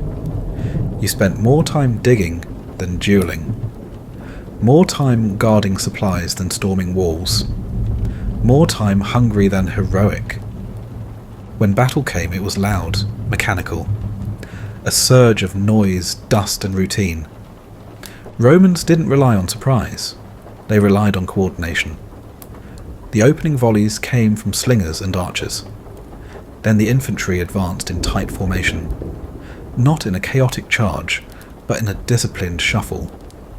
Shields locked, blade short, eyes forward. The idea wasn't to overwhelm, it was to wear down. After the first clash, the fighting was messy, close, tiring. You stabbed, stepped, held, replaced the man in front of you if he fell. You couldn't see the whole battle. You saw elbows, blood, dirt, and orders barked through the chaos. Victories were celebrated, but quickly. The next march loomed, the next hill, the next river to cross. Rome's enemies varied. Sometimes it faced other disciplined armies, like the Macedonians, who brought phalanxes and elephants. Other times it faced tribal coalitions, fierce, mobile, less predictable. The Gauls, the Britons, the Germans. Some fought naked, their skin painted blue or smeared with ash. Some rode chariots. Some ambushed from forests. But in most cases, once Rome had adapted to the terrain and learned the rhythms of its enemies, it won, eventually. It wasn't always clean or noble. Rome enslaved the defeated, pillaged towns, left fields burning. Its victories were often brutal, sometimes genocidal. Especially in early expansion, the Roman military was less about justice than dominance. But to the average soldier, politics barely registered. You obeyed, you marched, you hoped not to die in a swamp or to arrows from people whose language you didn't understand. Occasionally, the military turned inward. The army made emperors as often as it protected them. When a general was loved more than the Senate, that general often found his way to power. Julius Caesar, Vespasian, Septimius Severus, all elevated by soldiers before senators. Even emperors feared the legions. They stationed them far from the capital for a reason. They paid them on time when they could, and when they couldn't, they bribed them with land, paraded them through the streets, praised them in speeches, anything to keep the swords pointed outward. Along the frontiers, what Rome called the limes, legions dug in. Fortresses rose along the Rhine and Danube. Watchtowers punctuated the desert in Syria. In Britain, Hadrian's Wall stretched like a scar across the land, a physical line between Roman order and what lay beyond. But even in defence, the empire was never still. Rebellions flared, in Judea, in Dacia, in Egypt, and always it was the legions who bore the weight. Sometimes they succeeded, sometimes they vanished. Like in 9 CE, when 3 legions were lured into the Teutoburg forest by a Roman-trained Germanic leader. They were ambushed, annihilated. Their eagles, the sacred standards of their units, were captured. Rome was so humiliated, it stopped expanding into Germania. Augustus reportedly tore his robes and cried, "Quintilius Varus, give me back my legions." But they were gone. Still, for the most part, the military held the empire together. Not with ideas, but with boots, with fences, with names scratched into dusty outposts at the edge of the known world. They weren't saints, or monsters, just men with packs, swords, and the long view of a world that never stopped needing walls. A Roman soldier who lived long enough to lay down his arms didn't simply disappear into the countryside. He became something else, a thread in the imperial fabric, a presence that outlasted his marching orders. For many, the end of military service marked the beginning of settlement. The empire, in its slow-burning wisdom, understood that legions were more than just blades in the field. They were agents of permanence, and so veterans were granted land. Sometimes in Italy, but more often in the provinces, those vast and variable frontiers where Rome had planted its standards and now needed roots. These weren't random plots handed out in empty wilderness. They were calculated placements, tracts of land carved from recently subdued territories, often still simmering with resentment or teetering between cultures. By placing Roman veterans there, the state extended its reach in the subtlest way, not with new campaigns, but with families, fences, and olive groves. A garrison might pacify a region, but a farmed valley, tended by a Roman citizen with a worn-out sword under the bed, was a far better insurance policy. These new citizens, forged in 20 years of discipline, didn't build marble villas or write epic poetry. They built houses out of local stone, planted vines in soil they barely knew, and raised children who spoke Latin with an accent. And slowly, imperceptibly, the landscape shifted. A road here, a milestone there, a shrine to Jupiter standing awkwardly among older local gods. This was Romanization not as edict, but as osmosis.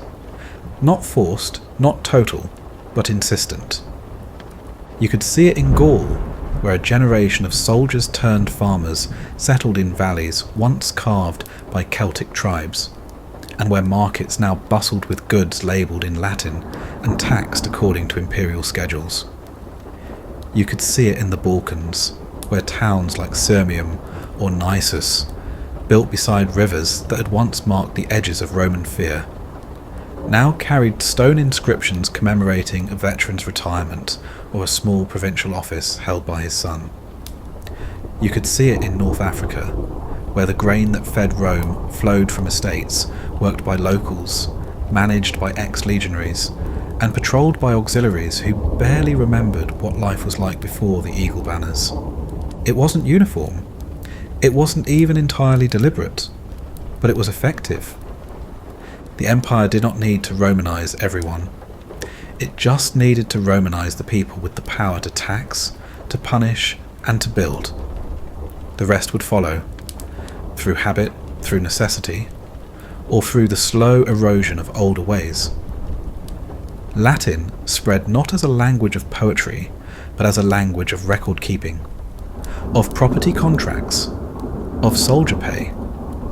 It crept into the mouths of merchants and mayors, scribes and midwives, until even towns that had never seen Italy began calling themselves municipia, and citizens who had never set foot in Rome described themselves, without irony, as Roman. But it wasn't only a story of assimilation. There were frictions. The memory of conquest never faded entirely, especially in regions where the legions had earned their land through fire and siege. Local cultures didn't vanish. They retreated, adapted, occasionally sharpened. In Judea, where Roman garrisons walked streets thick with history and faith, resistance flared again and again, boiling into revolts so fierce that entire cities were flattened, temples destroyed, and survivors scattered to the winds. In Britannia, the scars of rebellion ran deep, especially in the shadow of Boudicca's fury, which had left Roman towns in ashes and shaken the imperial imagination more than anyone cared to admit. Even where peace held, it was not always tranquil. In places like Syria or Egypt, the cultural synthesis ran strange and deep. Roman uniforms over Hellenistic laws, Latin mottos engraved above Egyptian temples, soldiers who marched under eagles but prayed in Aramaic. In these provinces, Rome did not so much replace the local as sit awkwardly on top of it, sometimes harmonizing, sometimes merely tolerating. And yet, wherever the legions had been, you could always find their fingerprints. A watchtower on a hill, half swallowed by grass, but still square and precise in its foundation. A cobbled road, worn by centuries of feet, still pointing straight toward a capital that would never see the dust on its stones. A rusted military diploma, discovered in the ruins of a field, proclaiming that Gaius or Lucius or Tiberius, after decades of service, had earned the right to call himself Civis Romanus, a citizen. Sometimes, in the far north or deep east, you'd find soldiers who weren't even Roman by birth, and perhaps not even fluent in Latin, but who served, retired, and were buried with tombstones shaped by Roman hands. Their names foreign, their customs strange, but their epitaphs unmistakably imperial. Because by the 3rd century, the Roman army itself had become a reflection of the empire's own evolution. It was no longer a force drawn solely from the Italian heartland. It was Balkan, Gallic, Syrian, North African. Officers rose from obscure villages. Emperors began to emerge from provinces once dismissed as peripheral. The idea of Rome had outgrown its birthplace. It was now a language of power spoken in every tongue. And through it all, the veterans remained, not as conquerors, but as pillars of order, quietly, stubbornly, often anonymously. Their children grew up with temples and aqueducts. Their grandchildren might never know where their grandfather had fought, just that he had worn armour, and marched, and lived long enough to give them a life outside of hunger. Rome expanded through violence, yes, but it endured through routine, through markets that opened at dawn, through contracts signed in ink and sealed in wax, through roads that stretched beyond the visible horizon, through law, through habit, through the daily, persistent, unremarkable weight of a system that taught people how to live Roman lives without ever asking if they wanted to. It didn't need to ask. The system worked until it didn't, but for now, the soldiers had settled. The roads were open, the fields were planted, and the empire, vast, complex, increasingly creaky, still held. Power in Rome didn't always wear armour. More often it wore a toga, sat behind a desk, and held a stylus. because long after the battles had been fought and the borders drawn, Rome learned something subtler than conquest: how to run a world that no one man could see all at once. It learned to manage, to catalogue, to count, and above all, to write things down. At its peak, the Roman Empire governed more than 50 million people, stretching from the rains of Britannia to the sands of Arabia, from the mountains of Armenia to the green coasts of Lusitania. These people spoke hundreds of dialects, worshipped dozens of gods, used different currencies, and followed wildly different customs. And yet, Rome managed them. Not perfectly, not without corruption or rebellion or bureaucratic decay, but impressively, predictably, often with startling efficiency for a state that measured distance by how fast a mule could walk. It all started with the census. Every 5 years, Roman citizens were counted, first in the Republic, later in provinces. Age, property, dependents, debts. It wasn't about identity, it was about tax. The state needed to know who owed what, who could serve, and who could be relied on to fund the system. For a government obsessed with hierarchy, this was foundational. You weren't just a name, you were a category, a number, a bracket. The bureaucrats who managed this weren't glamorous, they weren't remembered, but they were essential. They kept rolls, copied documents, sent instructions, received grain reports from Egypt, checked customs tariffs in Gaul, tallied brick production in Cappadocia. If there was a surplus in one place and a shortage in another, it wasn't divine providence that fixed it. It was a functionary with legible handwriting. These men weren't politicians. They were clerks, scribes, notaries, tabulari, keepers of ledgers, recorders of everything from marriage contracts to military inventories. They worked in offices called scrinia, where wax tablets were scraped and rewritten until information aligned. They wrote on papyrus, imported from Egypt in great rolls, and sealed documents with wax stamps, marked by the rings of those who dared to own them. If you lived in the empire, your life intersected with this machinery in countless quiet ways. Buying land? You needed a deed, signed, witnessed, archived in the municipal tabularium. Disputing a will? The local magistrate consulted legal codes, rooted in centuries of precedent, updated by edicts from emperors whose decrees travelled farther than most men ever would. Building a home near a road, you needed permission, and you paid for it, often to someone whose title was longer than his patience. And if you were a trader, navigating Roman commerce, you moved through a labyrinth of tolls, weights, taxes, and shipping records, but it worked. Ships left Alexandria, carrying grain to feed Rome's urban poor.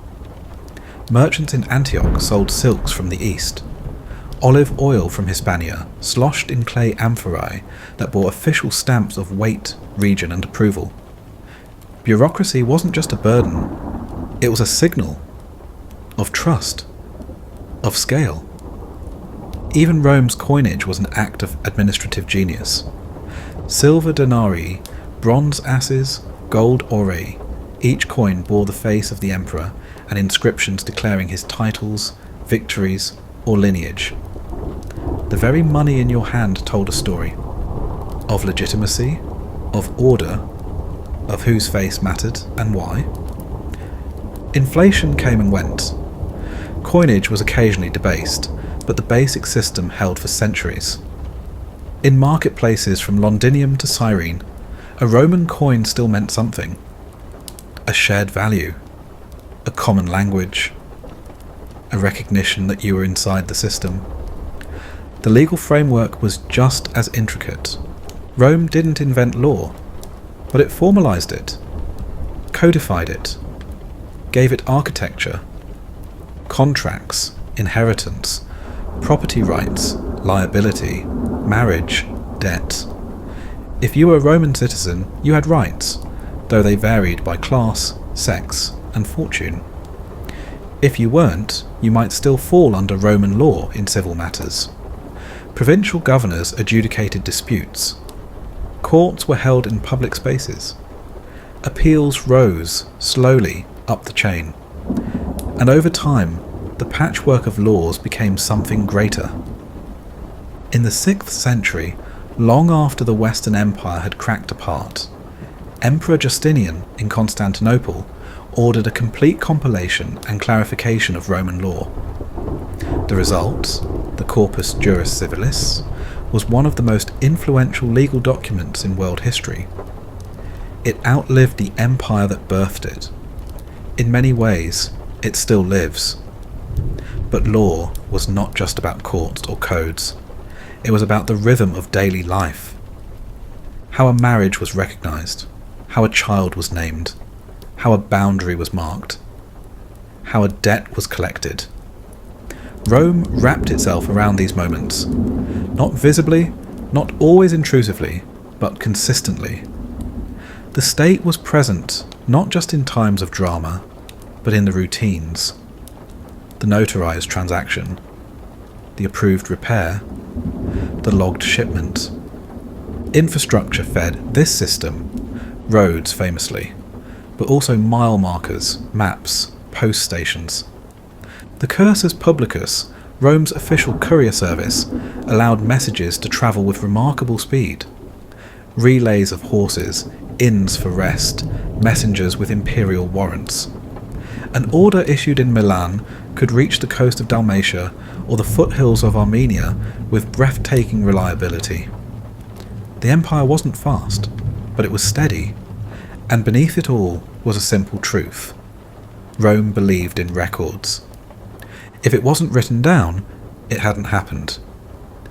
This obsession with documentation created a world where action became archive. Deeds didn't count unless they were stamped. Justice didn't matter unless it had a date and witnesses. Grain was invisible until counted. A life unregistered was a life unprotected, or worse, unrecognized. To live in Rome was to be seen by the state, not necessarily watched, but measured, filed, placed. It was comforting to some, infuriating to others. But it worked. For centuries it worked. And will continue from here, further into the arteries of Roman life, where taxes were collected, roads maintained, and the empire quietly carried itself forward by the sheer discipline of paper, stone, and ink.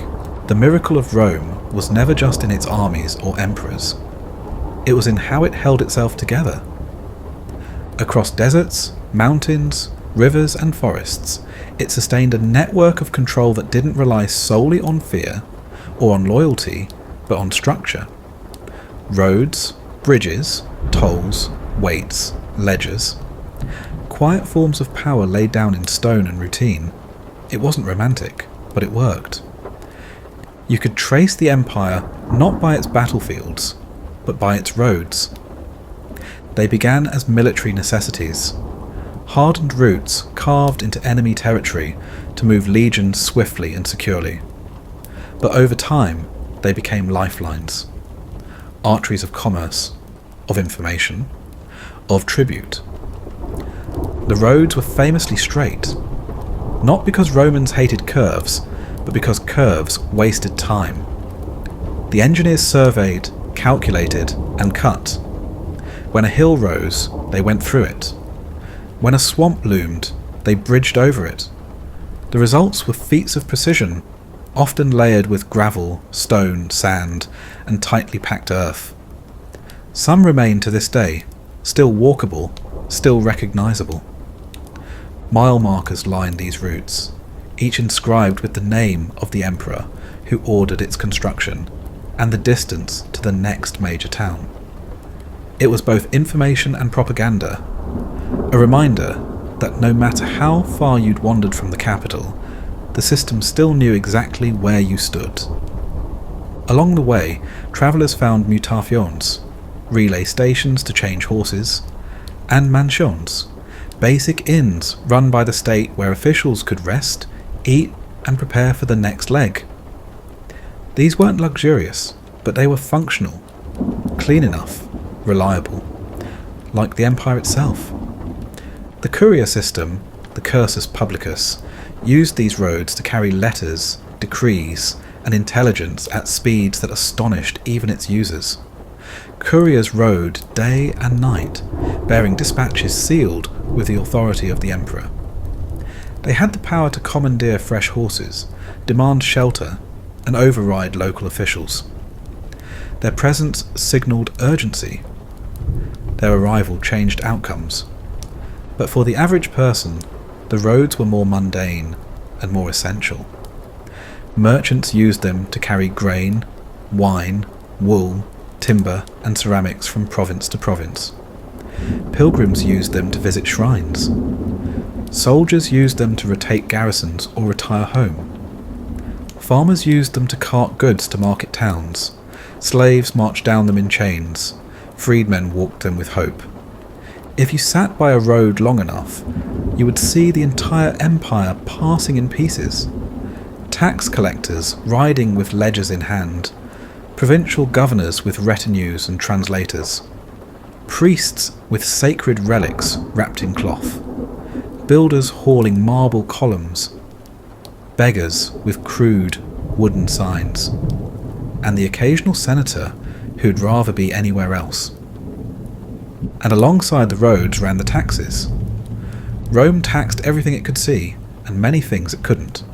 Land, inheritance, salt, sales, slaves, freedoms, ports, windows. Even bachelors, unmarried men, were sometimes fined, not for their behaviour, but for their failure to contribute to the next generation of taxpayers. Taxes could be paid in coin or in kind: grain, livestock, textiles, manpower. In Egypt, where the Nile delivered near perfect accounting through harvest yields, tax officials could estimate your payment before you'd even touch the soil. In more remote provinces, assessors relied on guesswork, bribes, or collective punishment. Collectors were not always state employees. Often, Rome outsourced the job to private contractors known as publicani, who bid for the right to extract a region's dues. If they collected more than the quota, they kept the difference.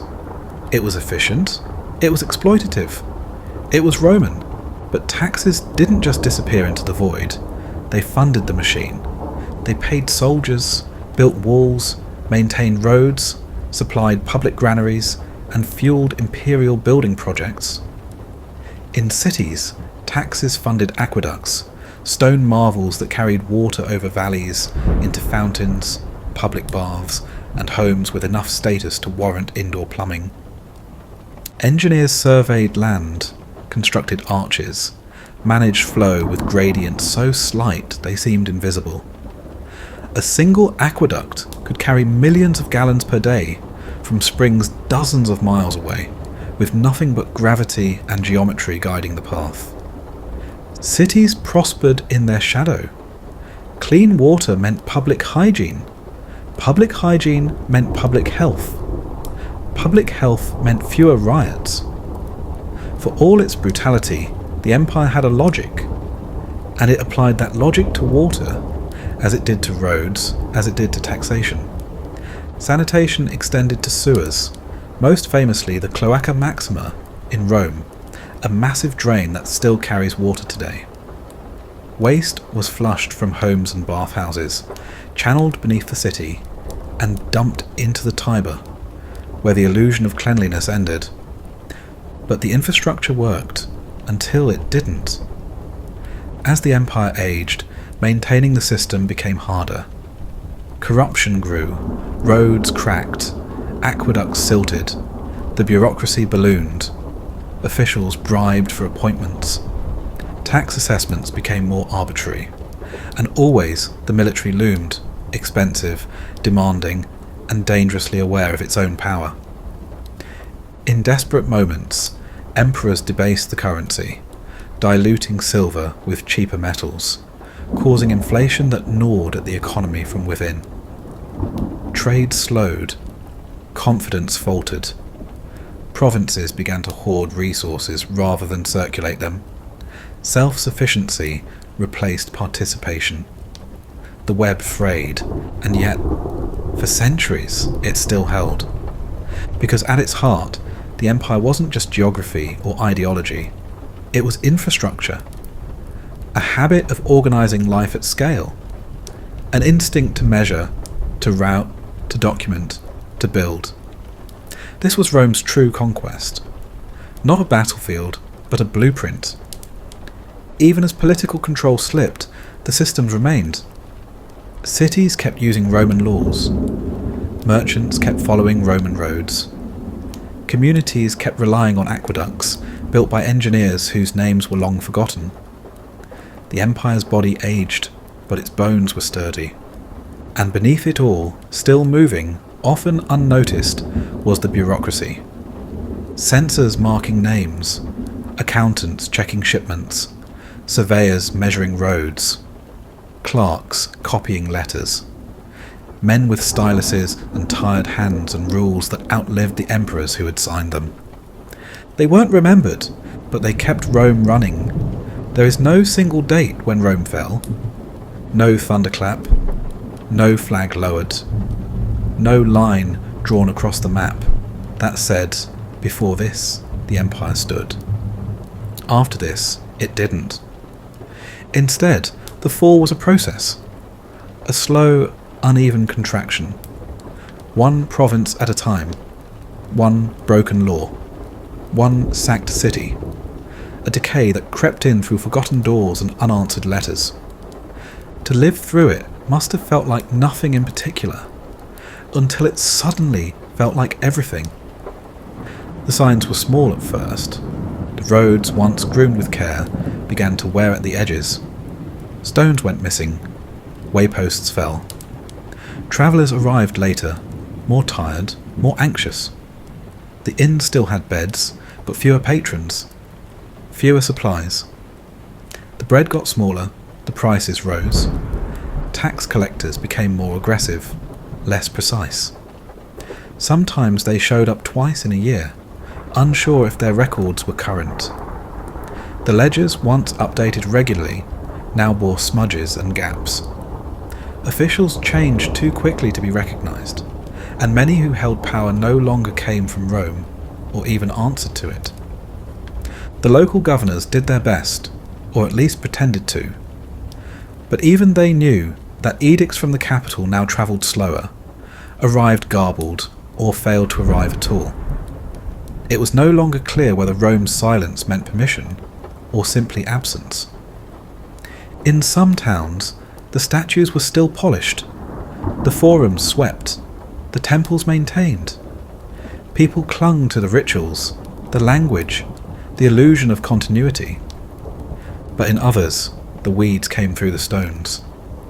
Shrines stood empty. The baths lost their heat. The fountains dried. The aqueduct was breached in 3 places, and no one came to fix it. People began to speak differently. Latin, once the tongue of power, drifted into local dialects. Words bent, accents thickened. In some markets, Greek returned. In others, German. And in many, silence spread as the space between regions widened. Politically, culturally, linguistically. The empire was still on the maps, but not in the air. Religion shifted too. Christianity, once persecuted, now sat at the heart of power. The temples to Jupiter and Mars were shuttered or converted. Priests, once draped in white, now walked the streets in black, quoting from scriptures that had little to say about Saturn or the Senate. And yet, this new faith brought its own order. Bishops replaced magistrates. Monasteries kept records. Churches fed the poor. Where Rome once taxed, now the church tithed. Where the state had faltered, religion stepped in, not as a conqueror, but as a caretaker. For some, this felt like renewal. For others, a funeral.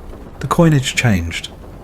Where once there had been silver denarii bearing the noble profile of Augustus or Hadrian, now there were crude imitations. Debased metal. Misshapen stamps.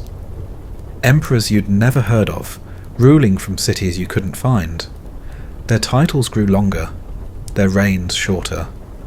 Some lasted months, some only weeks. The army made them. The army unmade them. Even the uniforms began to shift. What had once been the gleaming armour of legionaries now looked like patchwork. Helmets bore foreign shapes. Shields changed patterns. Latin commands mixed with Gothic or Illyrian or Persian. Rome's enemies were no longer just outside its gates. They were in its ranks, sometimes leading them. Barbarian was no longer a slur, it was a reality. The Visigoths came first, not as invaders, but as refugees. Pushed westward by the Huns, they begged for asylum within the empire. Rome allowed it, but failed to feed them, failed to protect them, failed to honour its promise. Hunger turned into rage, rage into revolt. And in 378 CE, at the Battle of Adrianople, the Goths crushed a Roman army and killed the Emperor Valens, whose body was never recovered from the field. It was a shock, but it didn't stop the machine. The empire limped on, adjusted, absorbed, until, in 410 CE, the unimaginable happened. Rome, eternal, untouchable centre of the world, was sacked. Alaric and his Visigoths marched through its gates, not as wild beasts, but as organised, bitter soldiers. They didn't burn everything, they didn't kill indiscriminately, but they looted, they humiliated. They made it clear that the walls no longer protected anything. The news rippled outward like a bruise. Saint Jerome, writing from Bethlehem, said he could not eat, could not speak, could not believe it. The city that had once conquered the world had been plundered by men its ancestors would never have considered equals. But even this Rome survived. It still had senators, still had titles, still held land, though less of it, still claimed authority, though fewer listened. The real death was slower, less dramatic. Towns were abandoned, literacy declined, trade thinned, roads went unused, coinage disappeared. The grand estates fractured, villas became villages. Provinces stopped sending taxes, then stopped sending messages, then stopped calling themselves Roman altogether. And those who still believed in the empire believed quietly. They held on to the rituals, the language, the idea. They told their children stories of emperors, of laws, of roads that never ended.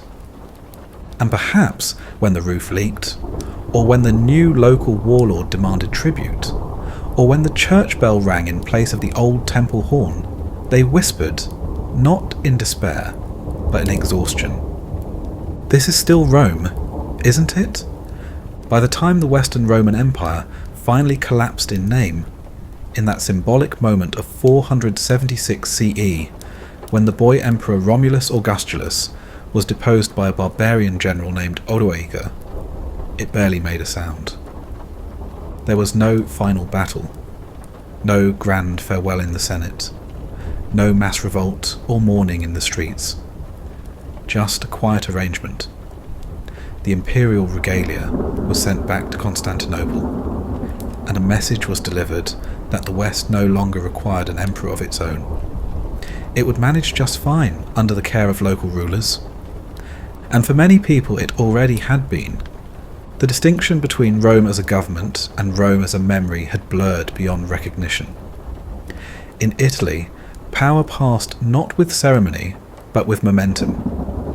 The aristocracy who once claimed Roman titles now did so in name only.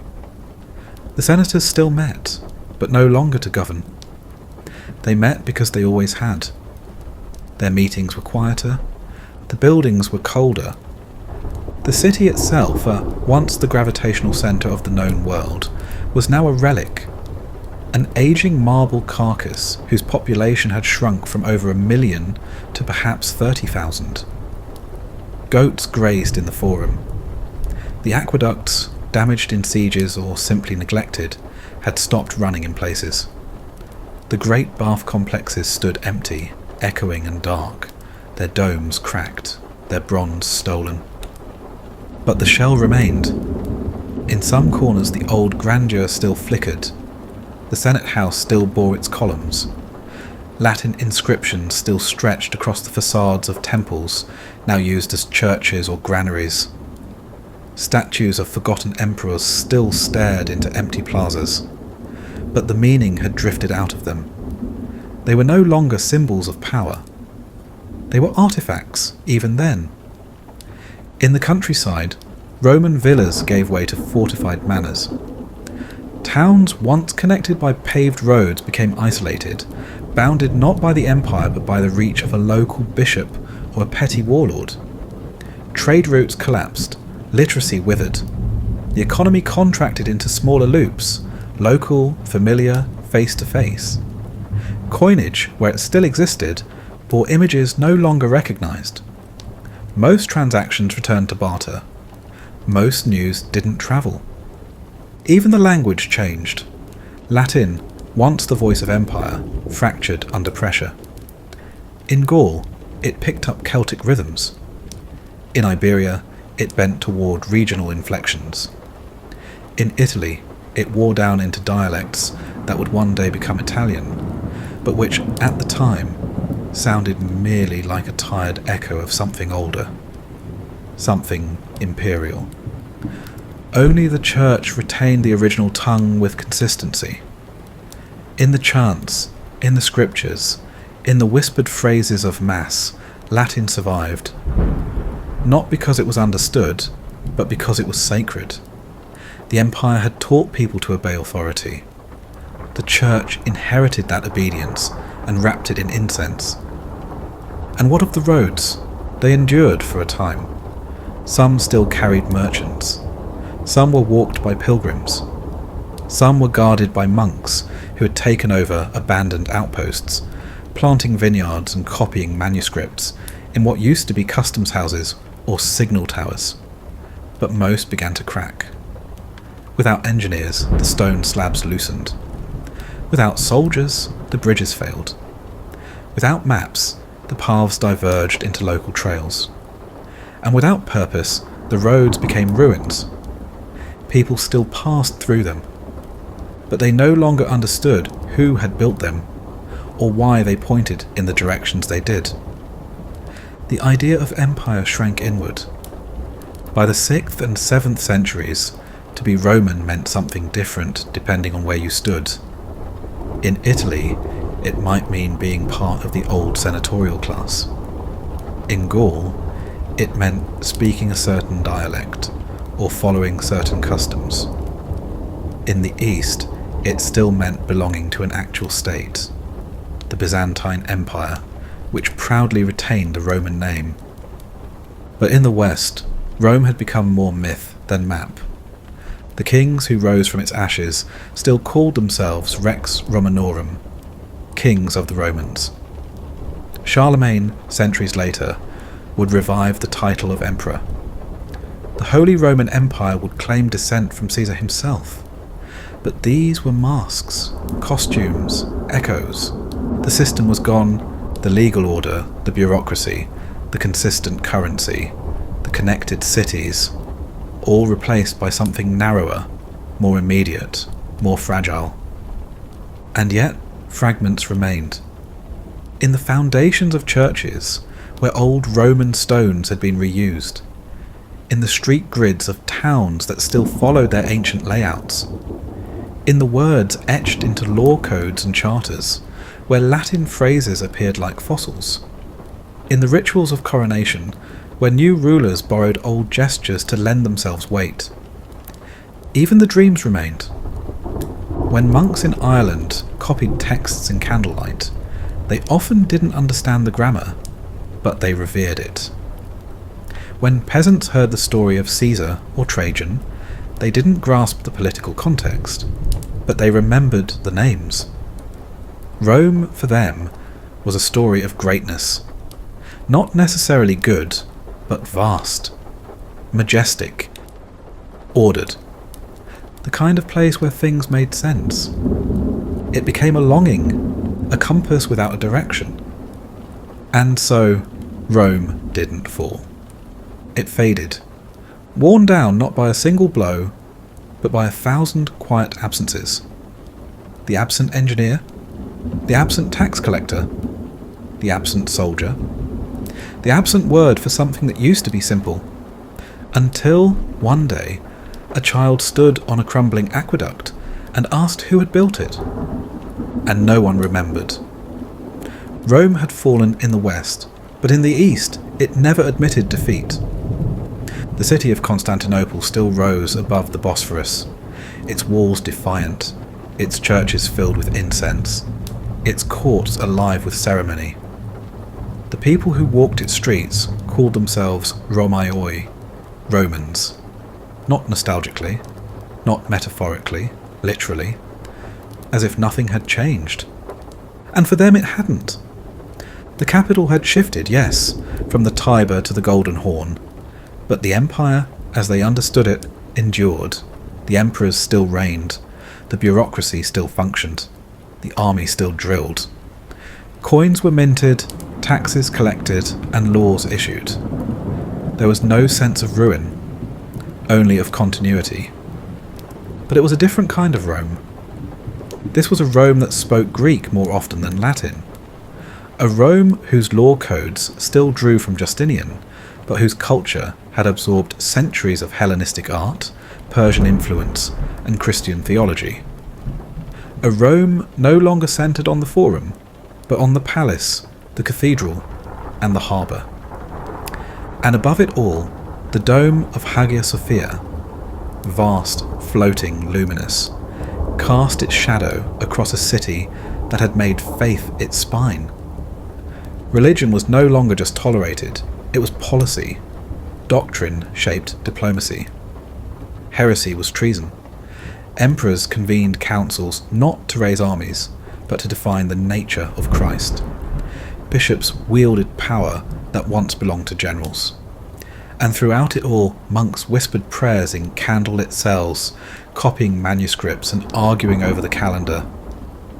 But this empire, for all its sanctity, was not soft. It was clever, tenacious, wound tight with tradition and memory. Its walls were triple-layered and famously unbreached.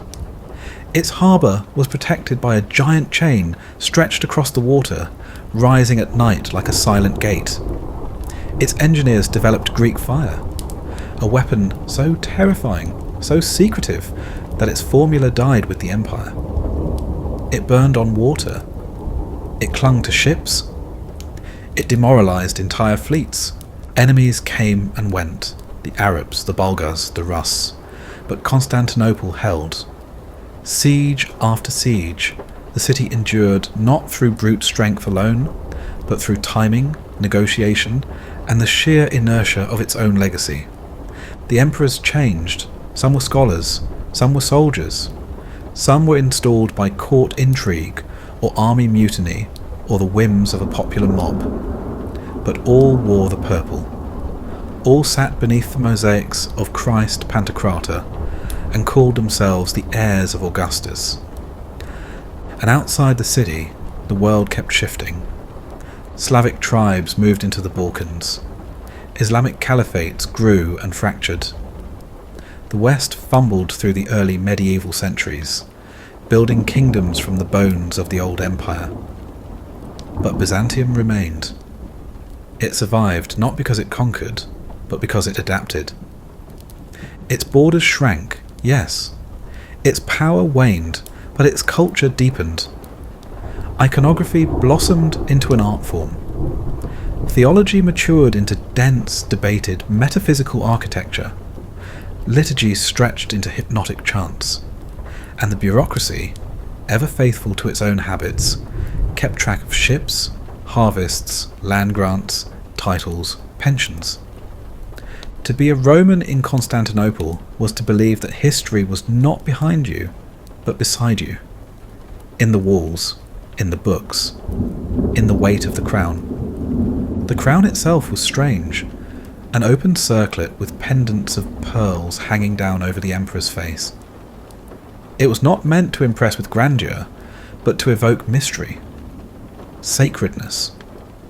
The emperor was not merely a ruler, he was anointed, chosen, half political, half liturgical. Coronation rites involved not just swords and oaths, but incense, scripture, and communion. The line between divine and administrative had blurred. And yet, for all its ceremony, the empire remained practical. It negotiated with enemies. It paid tribute when it had to. It married off princesses to prevent war. It sent emissaries who knew how to flatter, how to threaten, how to wait. It forged alliances, broke them, and revised them with the same pen. War was costly. Intrigue was cheaper. Sometimes it worked, sometimes it didn't. There were losses, cracks, distant provinces gone forever. The old Roman heartlands, Italy, Gaul, Spain, were now ruled by others. The empire had shrunk to a narrower arc around the Aegean. But what it lacked in land, it made up for in longevity, because it didn't vanish. Even after centuries of pressure, of invasion, rebellion, and betrayal, the empire held on. Not out of delusion, but out of sheer institutional muscle. The people had never known anything else. Their world was imperial. Their calendar was Roman. Their prayers were chanted in churches shaped by the past. And so they stayed, in Constantinople, in the mountain monasteries, in the port towns and olive groves and dusty inland fortresses. They paid their taxes, lit their candles, attended the liturgy, referred to themselves as Romans. And in their minds, the empire still stood, not because it ruled the world, but because it still ruled their lives. By the 12th century, the Roman Empire was still breathing, but with lungs grown shallow. The capital still gleamed. Its domes still caught the light of the Aegean. Its mosaics still glittered like stars. But beyond the walls of Constantinople, the empire had shrunk into something smaller, tighter, more brittle. It was no longer a world power. It was a memory with an army, a ritual with a navy, a name stretched thin across too many debts and too few soldiers. And yet, for a time, it revived. Under the Komnenian emperors, the state reorganized itself with surprising vigor. The military was reformed. Provinces were restructured. Diplomacy flourished. Alexios I. Komnenos, a man of tired eyes and iron patience, held the empire together through pragmatism and compromise. He negotiated with crusaders, fought off Turks, balanced treaties like spinning plates. His successors, John and Manuel, carried on the work, cautiously expanding, retaking territory, reminding the West that Constantinople still had a pulse. Trade returned, ports grew busier. The court filled with scholars again. There were weddings, tournaments, debates, a kind of second spring. But beneath the surface, something had changed. The empire had become too elegant, too ceremonial, too slow. It still had traditions, offices, rituals, but fewer resources to sustain them. Titles multiplied even as salaries dwindled. Court officials carried more embroidery than authority, and the merchants of Venice and Genoa, once tolerated guests, now dominated the empire's trade, their ships crowding the harbours, their contracts weighted heavily in their favour. The empire, once the centre of its own economic world, had become a client of others. And then came 1204. The Fourth Crusade, launched with the goal of reclaiming Jerusalem, never made it past the Bosphorus. The Crusaders, tangled in Venetian debt and Byzantine politics, turned their ships on Constantinople itself. They stormed the city, not as pilgrims, but as plunderers. Churches were sacked, libraries torched, monasteries looted, gold was stripped from altars, relics were stolen and shipped west, where they still sit in cathedrals bearing foreign names. The empire was not just conquered, it was humiliated. Latin rule lasted only a few decades, but the wound never healed. When the Byzantines retook their city in 1261, the damage was irreversible. The palaces had been emptied, the treasury gutted, the population halved. What returned to power was not an empire, it was a relic of one. Beautiful, fragile, heroic in its defiance, but no longer able to shape the world around it. From that point forward, Constantinople became a city under siege, not in battle, but in spirit. Its emperors grew poorer, their robes finer. Their courts shrank, even as their ceremonies lengthened. The city's outer districts collapsed inward. Gardens turned to fields. Marble walls became quarry. The Hagia Sophia still stood, but the mosaics cracked in its vaults, and all around them the Ottoman Turks were rising. From a small principality in Anatolia, they expanded like ink in water, absorbing cities, rivers, fortresses, trade routes. They were disciplined, organised, and hungry. They spoke a different language, worshipped a different god, and carried their empire on horseback, in saddlebags of gold and curved blades. The Byzantines fought back, sometimes brilliantly, sometimes desperately. They wrote letters to popes, sent envoys to kings, asked for help from a West that barely remembered what Rome had once meant. They made deals, broke them, remade them. The last emperors stood like aging gatekeepers, holding a rusted key no one asked for.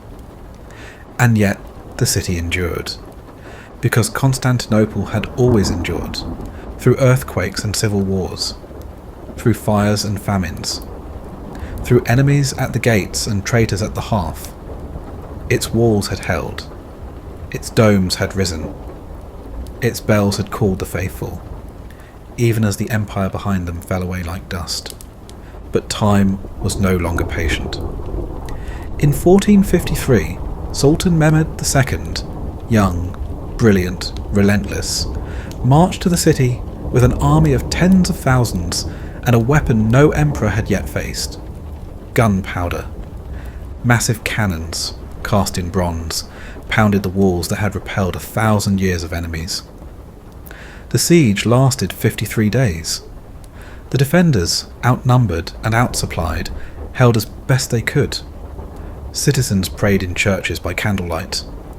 Soldiers manned towers with rusted armour and tired arms. The Emperor, Constantine XI, refused to flee. And on May 29th, the walls finally broke. The Ottomans poured in. The last emperor disappeared into the chaos, sword drawn, cloak torn, charging into the breach with no hope of survival. His body was never found. The city fell, the empire died, and yet the silence was not total. The Hagia Sophia was spared, converted into a mosque. The mosaics were covered, not destroyed. The people were not slaughtered en masse. The city became Ottoman, but the memory of what it had been, what it had stood for, did not vanish.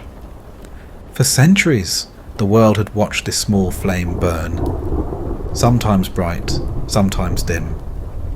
And now, at last, it had flickered out. But the smoke lingered, in libraries, in law codes, in the design of domes across Europe and the Middle East, in the rituals of the Orthodox Church, in the dreams of emperors who would later call themselves Caesars, Tsars, or Kaisers, borrowing a title they never truly owned. Rome, in its Eastern form, had lasted 1,000 years beyond its supposed fall. And as it finally vanished beneath the crescent moon, the world blinked. and then moved on. You would think that after 1,000 years of rule and 1,000 more of remembering, Rome would finally be finished, its empire broken, its systems dust, its stories buried. But Rome had never been just a state. It was a shape the world couldn't stop tracing. In the west, where ruins dotted the hillsides and broken aqueducts still arched over fields, people began to rebuild. But they rebuilt using Roman stone, Roman roads, Roman laws, even Roman pride. The early kings of Europe called themselves protectors of order, keepers of peace. But what they really wanted was the weight of Rome on their shoulders. The Franks, the Saxons, the Lombards, all tribal names once feared by Roman generals, now styled themselves as heirs to civilization. Not its destroyers, but its continuation. Charlemagne, king of the Franks, was the first to make it official.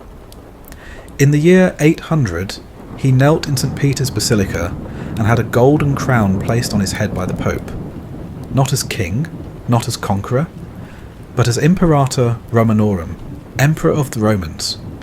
It was theatre, yes, but also something deeper, a ritual of inheritance. It didn't matter that Rome had been dead in the West for centuries. The memory was alive enough to crown.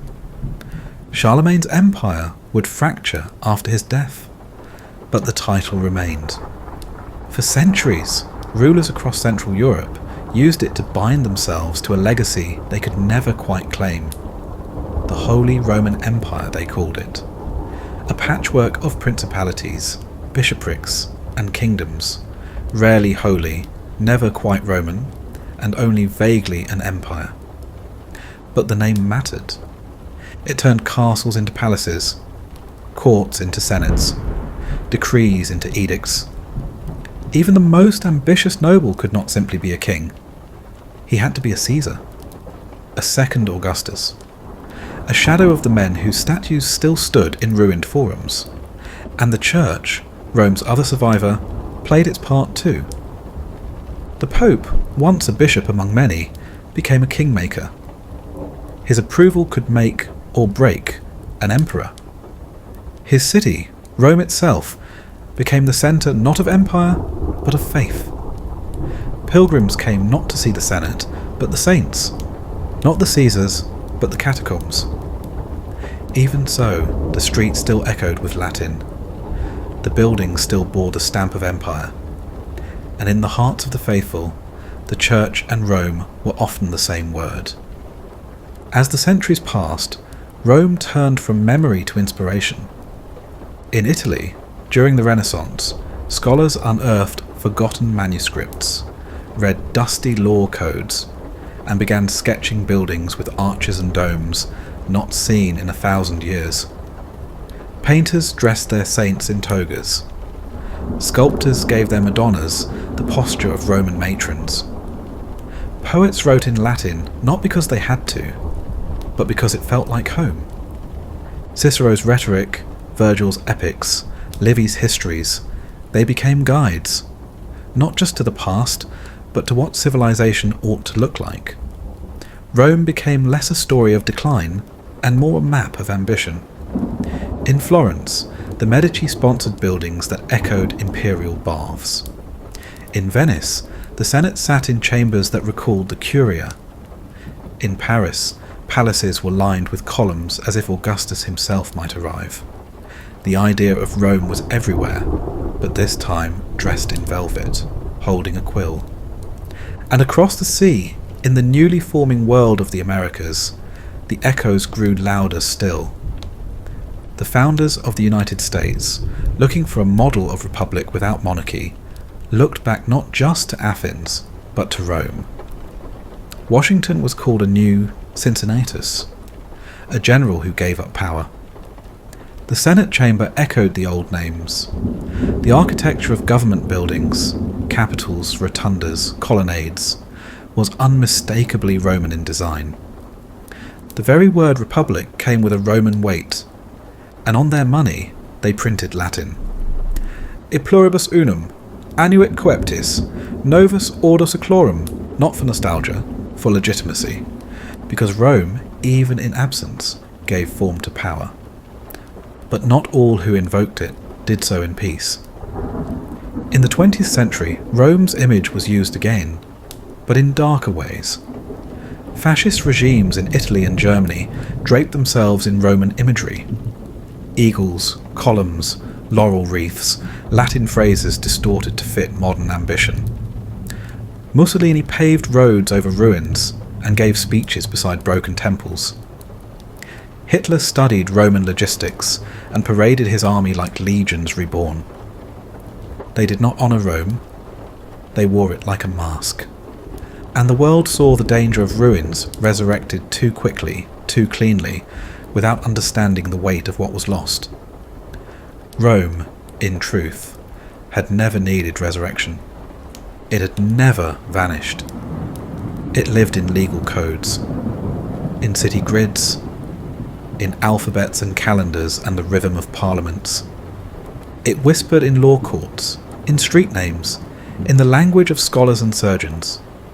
And more than anything, it lived in the idea that civilization could be more than power, that it could be order, a set of roads, a system of rights, a shared tongue, a horizon larger than one city, or one tribe, or one faith. Rome was not always just, or kind, or stable, but it left behind a scaffold, and across centuries, people have returned to it, not because they loved what it was, but because they needed something to build on. And somewhere, beneath all of that, in a cracked mosaic or an unread scroll, something waits. A voice, a sentence, a habit. And it reminds us, you don't need to live in Rome to be shaped by it. Today, Rome is ruins. You can walk where emperors once ruled, where senators argued, where fires burned and laws were born. You can stand in the Colosseum, beneath stone arches blackened by time, and hear the flutter of pigeons where once there were cheers. You can trace your hand along a marble column, now lying broken in the grass, and wonder who carved it, who paid for it, who died beside it. And yet, for all its grandeur, the ruins are quiet. There are no legions here, no standards flapping in the wind. The Senate House is locked. The baths are empty. The roads lead nowhere urgent. But beneath the silence, something hums. Rome, even in fragments, still speaks. You hear it in the shape of things, in the way cities are planned, with grids and central squares and courthouses made of stone, in the language of contracts and constitutions, in the fact that we still name our planets after Roman gods, still tell time in months crafted by Roman emperors, that we teach children stories of Romulus and Remus, of Caesar crossing the Rubicon, of roads that stretch to every known corner of the world. We don't live in the empire, but we live inside its memory. That memory is not always comfortable. Rome was a machine of conquest. It enslaved, it crushed. It burned villages and taxed provinces and executed its own sons. It loved glory more than mercy. And yet, it also debated laws, protected property, celebrated engineering, built systems that, at their best, helped strangers live together without constant bloodshed. It was flawed, it was human, it was grand, and it was temporary, but temporary things, when recorded carefully, can last longer than anyone expects. In every generation since its fall, Rome has reappeared, not because we summon it, but because we never truly let it go, because it remains useful, it remains cautionary, and because it offers the comfort of something big, something old, something that once held together a chaotic world for longer than anyone thought possible. Rome is not just a place or a past. It's a framework, a question, a mirror, every time a state rises with order in mind. every time a people debate who deserves to rule and why. Every time a government builds a dome and calls it a capital, the old story rises again. Quietly, stubbornly, inevitably. Sometimes in grandeur. Sometimes in error.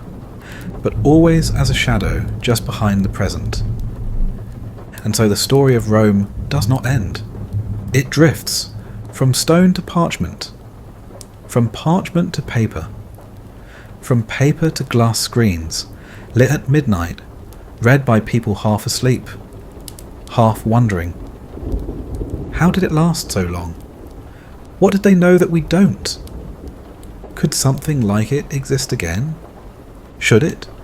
And as these questions echo down quiet hallways and across continents where no Roman soldier ever marched, one truth remains. Rome fell. But it didn't vanish. It settled, like dust, into everything.